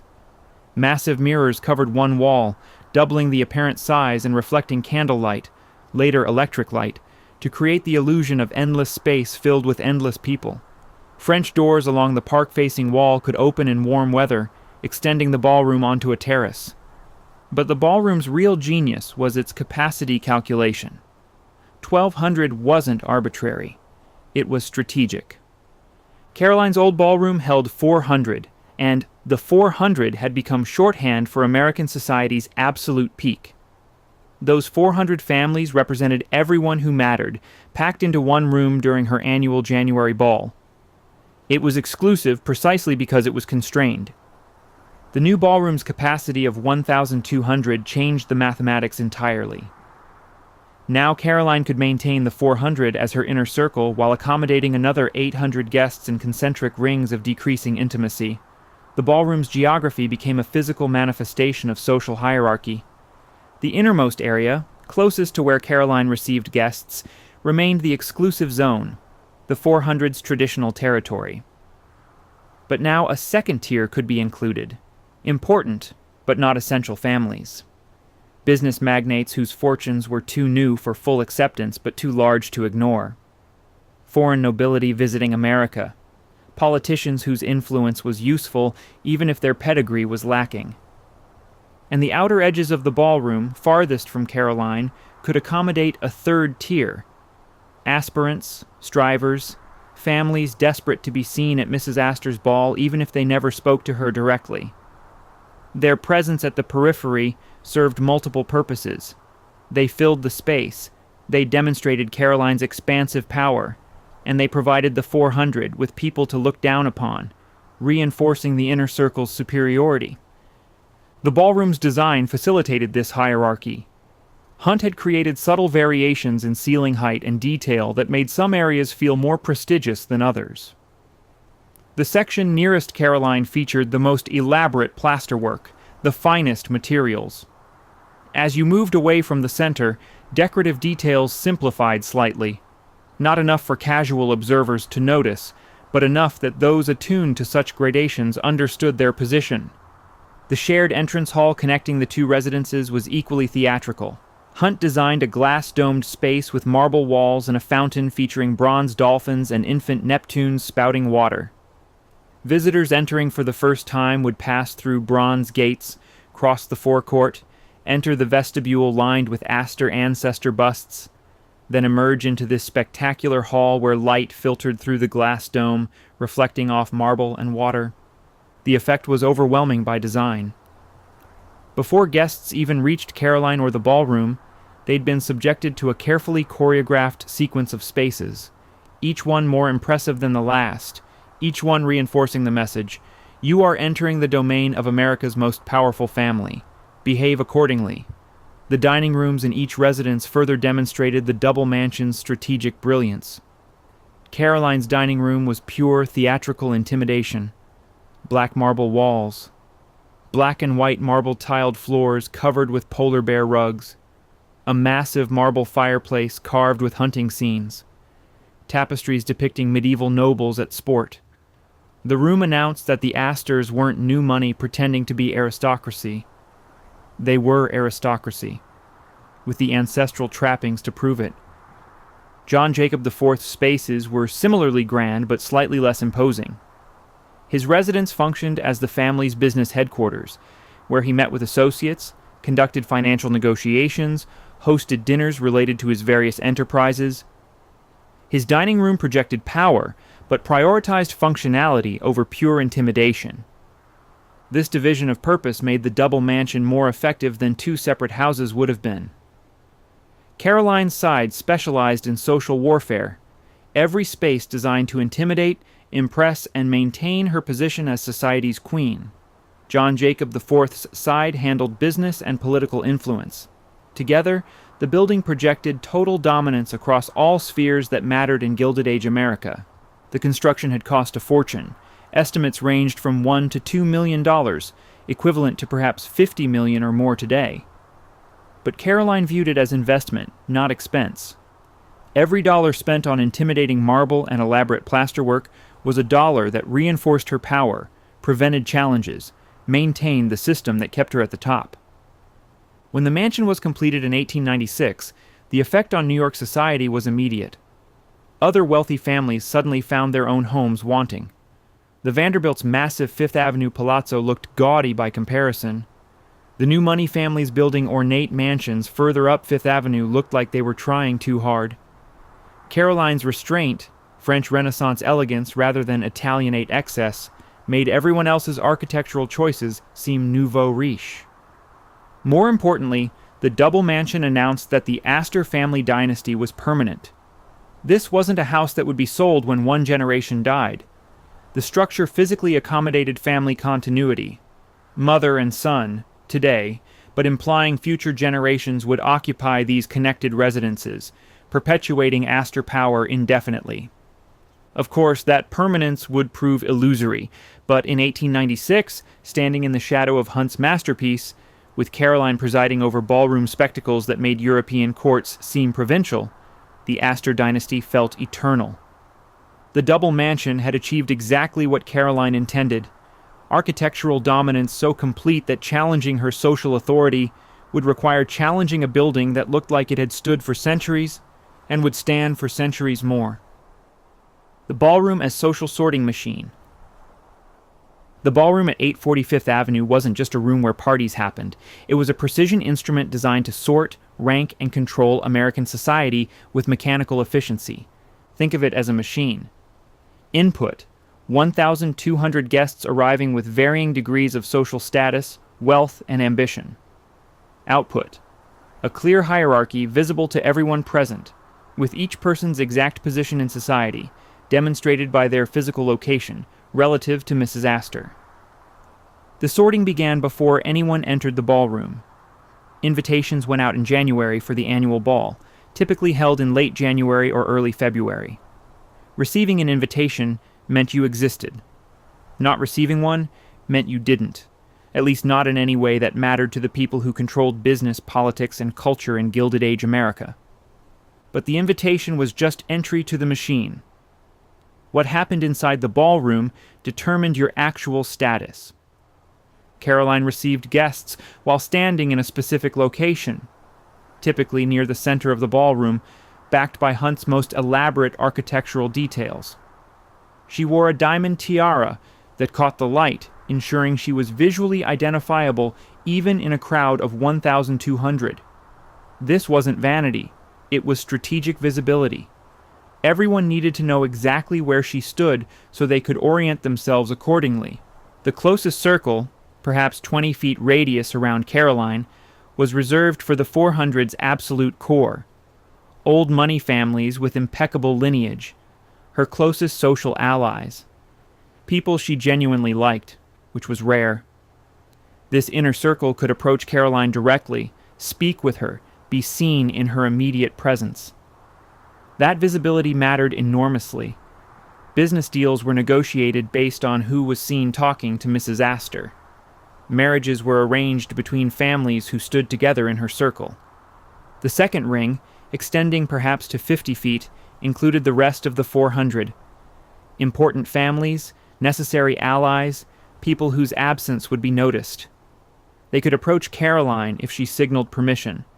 A glance, a slight nod. But they didn't presume. They waited. Their position in this zone announced, "We belong, but we know our place." The third ring, occupying the ballroom's middle distance, held the new money families, foreign visitors, politicians, and others whose inclusion served Caroline's purposes, but who weren't truly accepted. They could see her, could watch the inner circles, but they couldn't approach without invitation. Their presence filled the space, made the ball impressive through sheer numbers. But they were atmosphere, not substance. The outer edges, the areas farthest from Caroline, near the walls and in corners, were for the aspirants. Families who'd received invitations but whose status was marginal. They were present, technically, but their distance from the center announced their irrelevance. Some stayed in these outer zones all night, never approaching Caroline, attending the ball just to say they'd attended. This geographical hierarchy was reinforced by Caroline's movement through the room. When she decided to circulate, which she did strategically, not randomly, She moved from the center outward in concentric rings, speaking briefly with people in each zone before returning to the center. The order of her circulation demonstrated rank. First circle, extended conversations. Second circle, polite exchanges. Third circle, brief acknowledgments. Outer edges. Sometimes nothing more than a distant nod. Ward McAllister, her social secretary, managed the circulation like a military operation. He knew who needed to be acknowledged, who could be ignored, who required just enough attention to keep them loyal, but not enough to suggest they'd risen in status. McAllister would position himself near Caroline, quietly indicating who should approach, who should wait, who should give up and return to the periphery. The ballroom's design supported this system. Hunt had created subtle variations in lighting and decoration that made different zones feel distinct. The center, where Caroline stood, featured the most elaborate ceiling details and the best lighting, during the gaslight era from carefully placed fixtures, later from electric chandeliers positioned to illuminate the inner circle while leaving the outer edges slightly dimmer. The mirrors along one wall served multiple purposes. They made the space seem larger, yes, but they also allowed people throughout the ballroom to watch Caroline's position and movement without obviously staring. You could stand facing away from the center, apparently engaged in conversation, while actually monitoring the mirrors to see who approached Mrs. Astor, how long they spoke, whether they were welcomed or dismissed. The acoustic design was equally clever. The ballroom's proportions allowed conversation in the inner circles to remain private despite the crowd. You could stand 20 feet from Caroline and hear nothing of what she discussed. But if you were in her immediate circle, you could speak quietly and be heard. This acoustic intimacy reinforced the exclusivity. Being close enough to hear Caroline's conversations meant you mattered. The annual ball's timing, late January, was strategic. It came near the end of New York's winter social season, after families had spent months positioning themselves for inclusion. The ball served as the season's verdict. If you'd made it onto the guest list, your year's social efforts had succeeded. If not, you'd failed. The ball's position in the calendar meant families had 11 months to work toward next year's invitation, keeping them focused on pleasing Mrs. Astor year-round. The guest list's creation was theatrical in itself. McAllister would meet with Caroline regularly throughout the previous year, discussing families who'd risen or fallen in her estimation. A business scandal, a divorce, marrying beneath one's station, offending the wrong people at smaller social events, any of these could result in removal from the list. Conversely, a particularly successful business venture, a strategic marriage, demonstrating proper deference at other society events. These could earn an invitation for families previously excluded. The list was never published officially, but everyone knew who'd attended. Newspapers would report the next day, listing prominent guests and describing the event in exhaustive detail. Families who'd attended would mention it casually in conversation for months afterward. Those who hadn't attended would make excuses. They'd been traveling. Someone had been ill. They'd chosen to attend something else that night. Nobody admitted exclusion, but everybody knew. The ballroom also functioned as a marriage market. Wealthy families brought their daughters, hoping to secure advantageous matches with suitable young men from other elite families. Being seen at Mrs. Astor's ball improved a young woman's matrimonial prospects significantly. Not attending suggested problems with her family's status or her personal reputation. Marriages arranged based on connections made at these balls joined fortunes, consolidated business interests, and reinforced the social hierarchy across generations. For men, the ballroom was about business networks as much as social status. Standing in the inner circles meant access to other wealthy men making decisions about investments, partnerships, industrial ventures. A conversation at Mrs. Astor's ball could lead to business opportunities worth millions. Being excluded meant missing those conversations, those opportunities, those networks. The system's genius was that it required constant maintenance. You couldn't attend one ball and assume permanent inclusion. Status had to be reinforced annually through proper behavior, strategic social positioning, and, most importantly, continued deference to Mrs. Astor's authority. The ballroom's geography might change slightly year to year as families rose or fell in Caroline's estimation, but the basic structure remained. Concentric circles radiating from the center, where Mrs. Astor stood in her diamond tiara, sorting America's elite with architectural precision. Beechcliff, the summer headquarters. While Manhattan provided winter theater, Caroline understood that true aristocratic authority required a coastal fortress. Beechcliff commanded 9 oceanfront acres at 580 Bellevue Avenue in Newport, Rhode Island, the summer capital of American high society. The mansion sprawled across 16,400 square feet, with 39 rooms of Italian magnificence gazing across the Atlantic toward the European courts that inspired its grandeur. Built originally in the 1850s as a marine villa, Caroline transformed it into her summer headquarters through Richard Morris Hunt's spectacular renovations between 1888 and 1890. Hunt's waterfront ballroom was pure theatrical excess. Oak parquet floors laid in wave-like patterns rippled beneath guests' feet. Seaweed-shaped brass sconces cast shimmering light across bas-reliefs depicting Poseidon and Aphrodite. The ballroom incorporated 800 panes of glass, mirrored walls, and abundant French doors that transformed evening entertainments into underwater fantasies. This wasn't decorative whimsy. The oceanic theme reinforced a message. The Astors commanded not just Manhattan's social sphere, but nature itself. The ballroom could open completely to the ocean breeze, blurring the boundary between interior and exterior, suggesting that Caroline's domain extended beyond walls to encompass the very Atlantic coast. From 1881 to 1908, Beechcliff served as Newport's social epicenter during the 8-week summer season. Caroline presided over elaborate parties for her elite circle, with the highlight being her summer ball that determined social standing for the following year. Hunt's specially designed ballroom accommodated the full complement of the 400, ensuring that every member of America's social elite could gather under one magnificently decorated roof facing the sea. The summer season operated differently than winter in Manhattan. Newport was about leisure, yachting, tennis, beach activities, but leisure as competitive sport. Who had the finest yacht? Whose parties were most exclusive? Which families could afford to abandon business for 8 weeks of elaborate entertaining? Caroline's presence in Newport legitimized the entire summer colony. Families who couldn't secure invitations to Beechcliff events were effectively excluded from Newport society, regardless of their wealth. After Caroline's death in 1908, the property passed through various owners, eventually becoming a living history museum.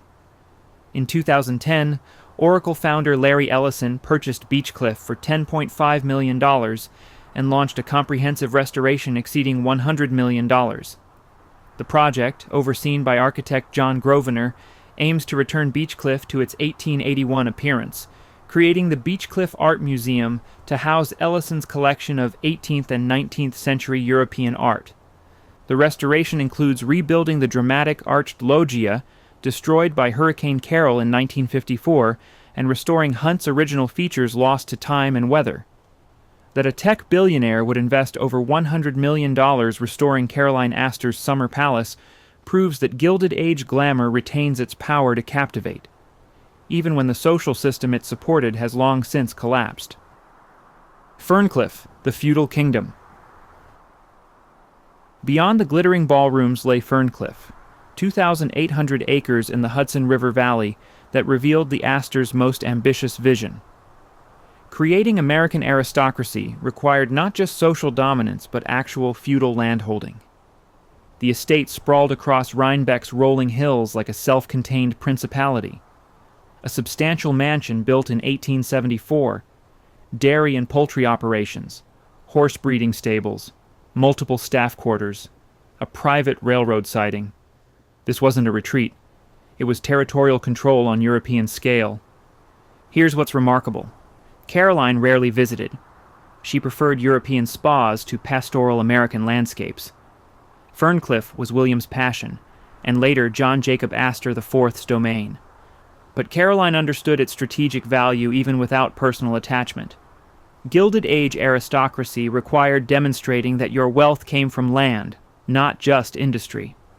Old European nobility owned estates. Therefore, American families aspiring to aristocratic status needed estates too. The original mansion was greatly expanded when John Jacob IV inherited the property in 1892.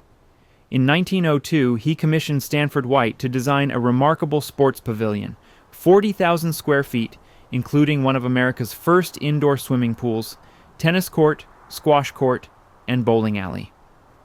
The building, inspired by Versailles' Grand Trianon, featured arched windows and marble columns, bringing French classical architecture to the Hudson Valley with characteristic Astor audacity.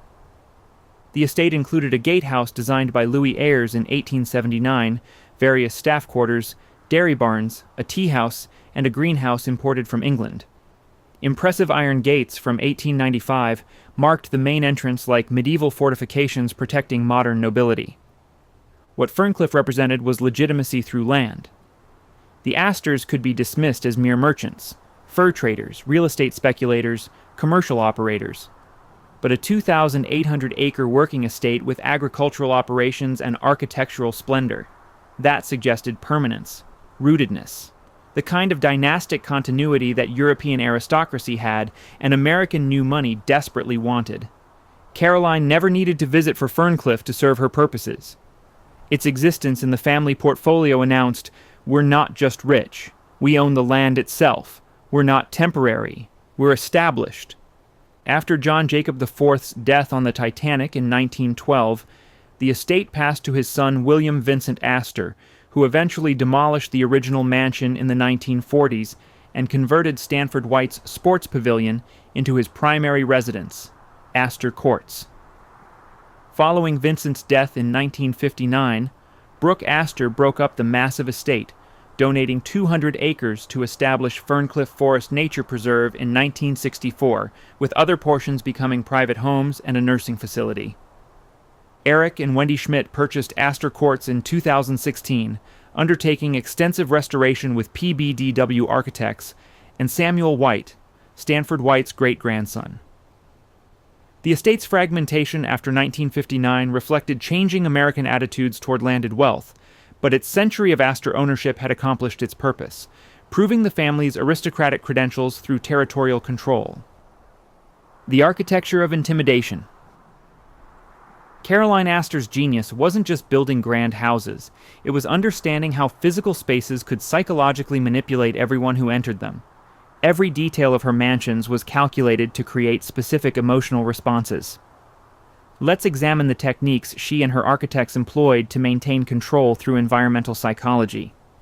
In each residence, Caroline received guests while standing before her life-size portrait by Carolus Duran. This wasn't vanity, it was multiplication of presence. Guests faced two Caroline Astors, the painted version in elaborate gown and jewels, and the living version similarly adorned. The portrait suggested permanence. She'd been painted, memorialized, made eternal, while the living woman demonstrated current power. The doubling was deeply unsettling on a subconscious level. Hunt designed the Fifth Avenue mansion so guests experienced escalating luxury. The entrance vestibule was impressive, marble, busts of ancestors. But the Great Hall beyond was more impressive. Soaring 3 stories, elaborate plasterwork. The drawing rooms were even more ornate. Finally, the ballroom represented peak magnificence. This progression ensured that by the time guests reached Caroline, they'd been subjected to continuous architectural intimidation, arriving already psychologically diminished. Caroline's preference for marble, especially black marble in the dining room, wasn't about aesthetics alone. Marble is heavy, cold, permanent. It suggests buildings that will outlast everyone present. The black marble dining room with its polar bear rugs created an atmosphere of ancestral hunting lodges, implying the Astors had been wealthy for centuries, generations. They hadn't, and would remain wealthy for generations more. The ballroom's acoustic properties allowed Caroline to conduct quiet conversations that couldn't be overheard even in crowded rooms. This created the impression that she possessed secret knowledge, that important discussions happened in her presence that others weren't privy to. The acoustic design gave her informational advantage. She could hear what others said across the room, while her own conversations remained private. Caroline's diamond tiara wasn't fashion, it was a beacon. In a ballroom of 1,200 people, guests needed to know exactly where she stood. The tiara caught light from any angle, making her position constantly visible. This allowed her to control the room's geography without moving. People oriented themselves relative to her location, and she could observe who approached, who kept distance, who tried to position themselves advantageously. Caroline renovated constantly, not because the houses needed it, but to prevent anyone from matching her. By the time a rival family built something comparable to her current decor, she'd already moved to the next trend. The French Regency dining room at 355th Avenue was transformed into glittering Louis XVI style. The drawing room underwent multiple renovations. This constant change kept everyone else perpetually behind, unable to achieve the same level of current sophistication. Caroline maintained staffs of 50-plus servants at each major residence. These weren't just for convenience, they were demonstrations of power. The seamless perfection of her entertaining came from enormous hidden labor. Guests who couldn't afford similar staffing would attempt to recreate her events and fail, revealing their comparative poverty. The invisible army made Caroline's hospitality seem effortless, which made others' visible efforts seem inadequate. Her residences carefully segregated spaces where guests were received from spaces where family lived. Guests never saw private quarters, never witnessed the messiness of actual daily life. They experienced only the theatrical version of Astor existence, perfectly staged, perfectly executed. This separation allowed Caroline to maintain mystique. No one knew how she actually lived, which meant they couldn't know if their own private lives were comparable or inferior. Caroline kept her public rooms slightly cool, not uncomfortable, but just enough to prevent guests from fully relaxing. Relaxed people become familiar, presumptuous. Slightly cool people remain alert, formal, conscious of their environment. Meanwhile, Caroline, accustomed to her houses and dressed appropriately, remained comfortable while her guests experienced subtle physical discomfort that translated to psychological unease. Each residence had distinctive scents. Fresh flowers changed daily, specific perfumes, particular woods burning in fireplaces. These olfactory signatures created memory associations. Years after attending an event at Mrs. Astor's, catching a similar scent would trigger memories of the experience, the anxiety of being judged, the relief of inclusion. Scent is the sense most powerfully connected to memory, and Caroline's houses were engineered to be unforgettable. Caroline allowed selective photography and press coverage of her events, but always controlled what was documented. The threat of being photographed, or deliberately not photographed, kept guests performing proper behavior. Everyone knew the newspapers would report who'd attended, what they'd worn, how they'd been received. This public documentation meant that social failures at Caroline's events became part of permanent record, while social successes could be referenced for years. These techniques worked because they operated below conscious awareness. Guests didn't think, "I'm being psychologically manipulated by acoustic design and material choices." They simply felt the effect. Awe, anxiety, gratitude for inclusion, determination to maintain access. The architecture did Caroline's work for her, maintaining control while she appeared to simply be a gracious hostess in beautiful homes.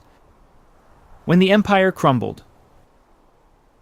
October 30th, 1908.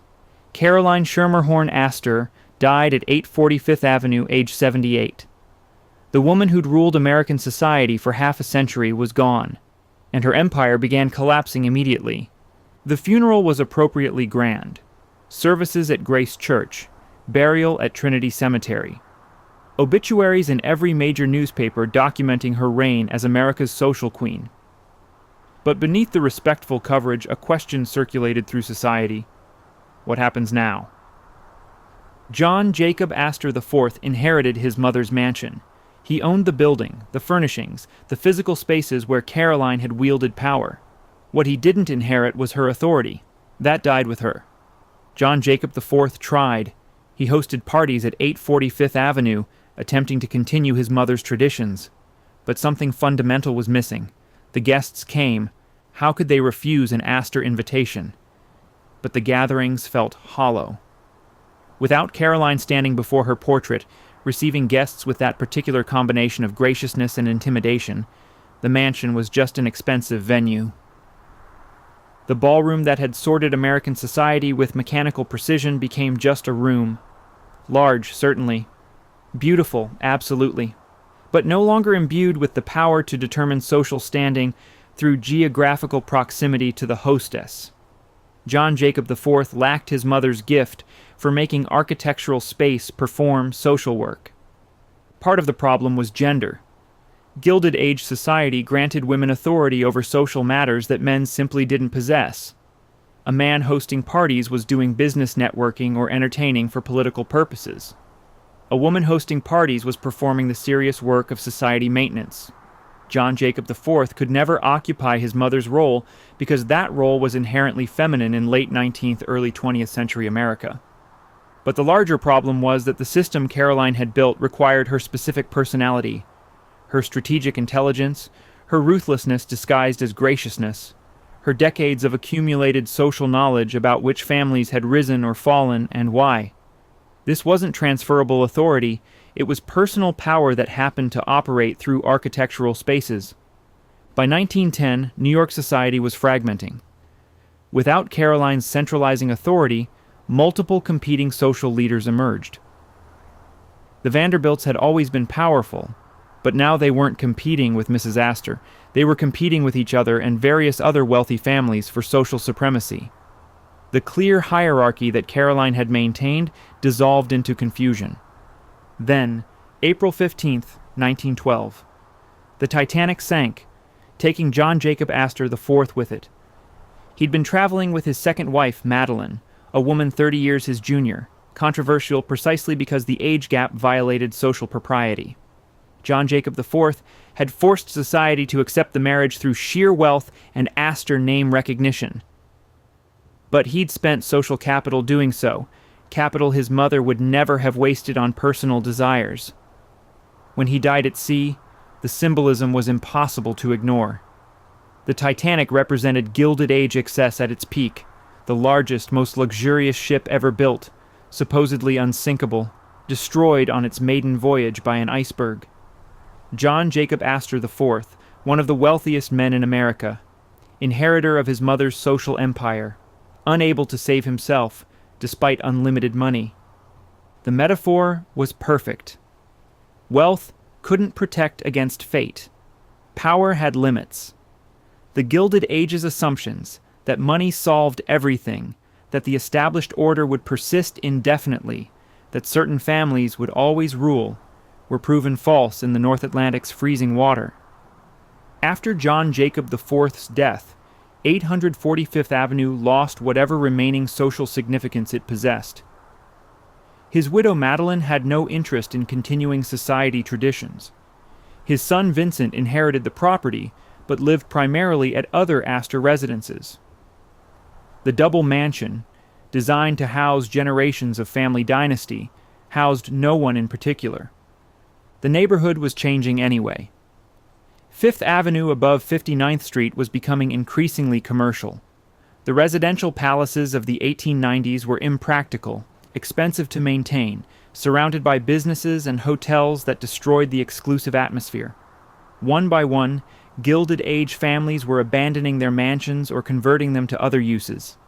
In 1925, Vincent Astor sold 840 to 842 Fifth Avenue to a real estate developer.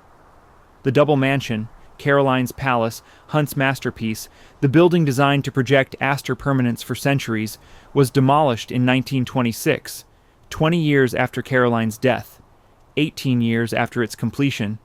The site became Temple Emmanuel, a Reform Jewish synagogue.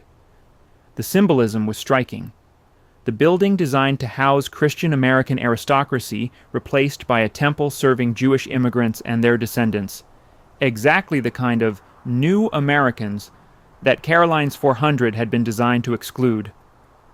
Today, standing on Fifth Avenue and 65th Street, You can look at Temple Emmanuel and imagine the ballroom that once occupied approximately the same space. Imagine Caroline standing in her diamond tiara, sorting American society with architectural precision. Imagine the anxious guests calculating their distance from her, hoping for acknowledgement, fearing dismissal. But it's difficult to imagine, because that world is so thoroughly gone that even its physical spaces have been erased. Beechcliff survived, barely. After decades of changing ownership and near demolition, Larry Ellison's restoration in 2010 saved the structure. But it survives as a museum, not as the summer headquarters of American society. The ballroom with its ocean theme now hosts art exhibitions rather than the 400. Ferncliff was broken up. 2,800 acres divided among various purposes, the original mansion demolished. Only Stanford White's sports pavilion survived as Astor Courts, now owned by tech billionaires rather than industrial-age aristocrats. The physical spaces where Caroline Astor ruled American society for 50 years were either destroyed or repurposed within decades of her death. The Empire State Building rose where her brownstone stood. A synagogue replaced her greatest palace. Her summer estate became a museum. Her feudal kingdom fragmented into nature preserves and nursing homes. Everything she built, architecturally, socially, dynastically, proved temporary. Not because the buildings were poorly constructed. Hunt designed them to last centuries. But because the social system they supported couldn't outlast the woman who'd created it. Caroline's death revealed the truth. Her power hadn't been architectural. The mansions were just tools. Her power was personal.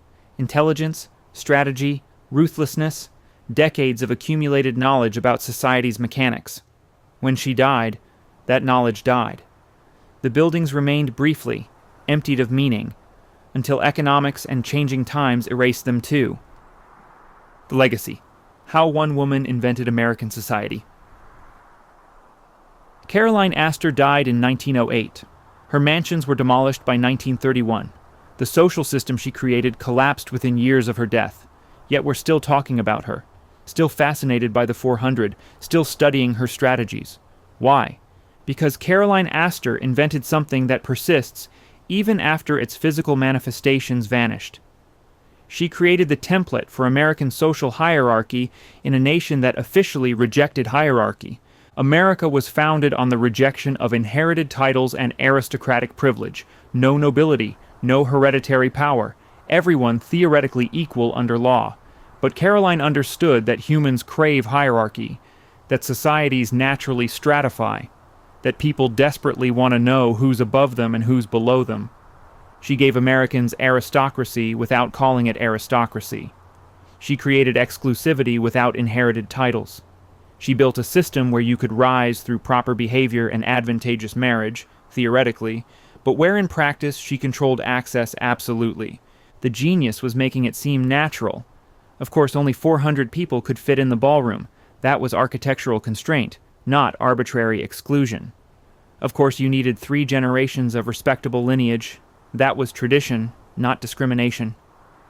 Of course, certain families belonged and others didn't. That was simply the way things were. Caroline took the messy, chaotic social reality of Gilded Age New York, new fortunes appearing weekly, old families losing wealth, immigrants arriving, traditional hierarchies collapsing, and imposed order through sheer force of will backed by strategic architecture. She made chaos legible. And once it was legible, she could control it. The 400 became shorthand for American social exclusivity that persists 140 years later. We still refer to the 400 when discussing elite groups. The number itself, arbitrary, based on one ballroom's capacity, became permanently embedded in how Americans think about social hierarchy. Her model influenced everything that came after. Country clubs with limited membership, that's Caroline's scarcity principle in action. Charity galas with tiered ticket prices placing people in different rooms or sections, that's her concentric circle geography replicated. The Met Gala, where who you sit with indicates your exact position in fashion/entertainment hierarchy, that's pure Mrs. Astor methodology applied to modern celebrity culture. Harvard's final clubs. Manhattan co-op boards that reject billionaires for insufficient social standing, private school admission processes that consider family legacy more than academic merit. All of these are descendants of Caroline's system, gatekeepers determining access, scarcity creating value, social geography indicating rank. But her deeper legacy is demonstrating that in America, money alone isn't power. Money plus real estate plus social theater equals control. Caroline understood something most Gilded Age millionaires didn't. You can't buy your way into the established elite. You have to build parallel systems that make the established elite irrelevant, or force them to acknowledge your alternative power base. That's why she built mansions instead of just attending other people's parties. Why she created her own social spaces instead of trying to infiltrate existing ones. She didn't ask for acceptance. She made herself the gatekeeper whose acceptance others sought. The modern parallels are striking. Tech billionaires building private compounds and hosting exclusive conferences at their estates. They're following Caroline's playbook. Celebrities who create their own award shows and charity events instead of attending traditional ones, same strategy. Anyone who builds private spaces and then controls access to them is using techniques Caroline perfected 130 years ago. What happened to her properties proves that even the grandest architectural statements are temporary. The Empire State Building stands where her brownstone stood, and probably fewer than 1 in 10,000 people who visit the Empire State Building knows an Astor mansion was there first. Temple Emmanuel replaced her greatest palace, and congregants praying there likely don't imagine Caroline sorting society in approximately the same physical space generations earlier. This impermanence might seem like failure. Caroline built an empire, and it crumbled within decades. But perhaps that's not the right way to measure her success. Because what she actually created, the concepts, the strategies, the understanding of how social power works, those survived even when the buildings didn't. Every time someone uses architecture to project power, they're following Caroline's lead. Every time scarcity is deliberately created to increase value, that's her technique. Every time someone builds their own space rather than trying to enter existing spaces, that's her strategy.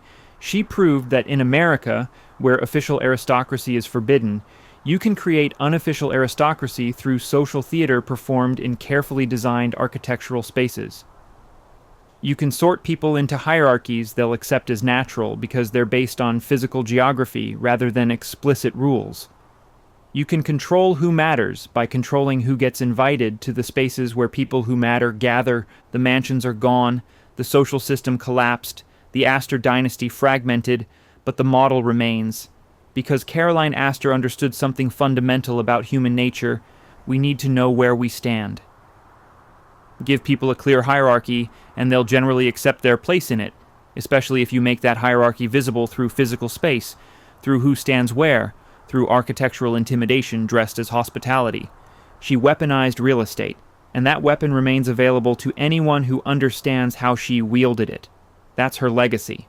Not the demolished mansions, but the knowledge that architecture plus strategy equals power. That geography determines hierarchy. That controlling physical space means controlling the people who occupy it. 1 woman.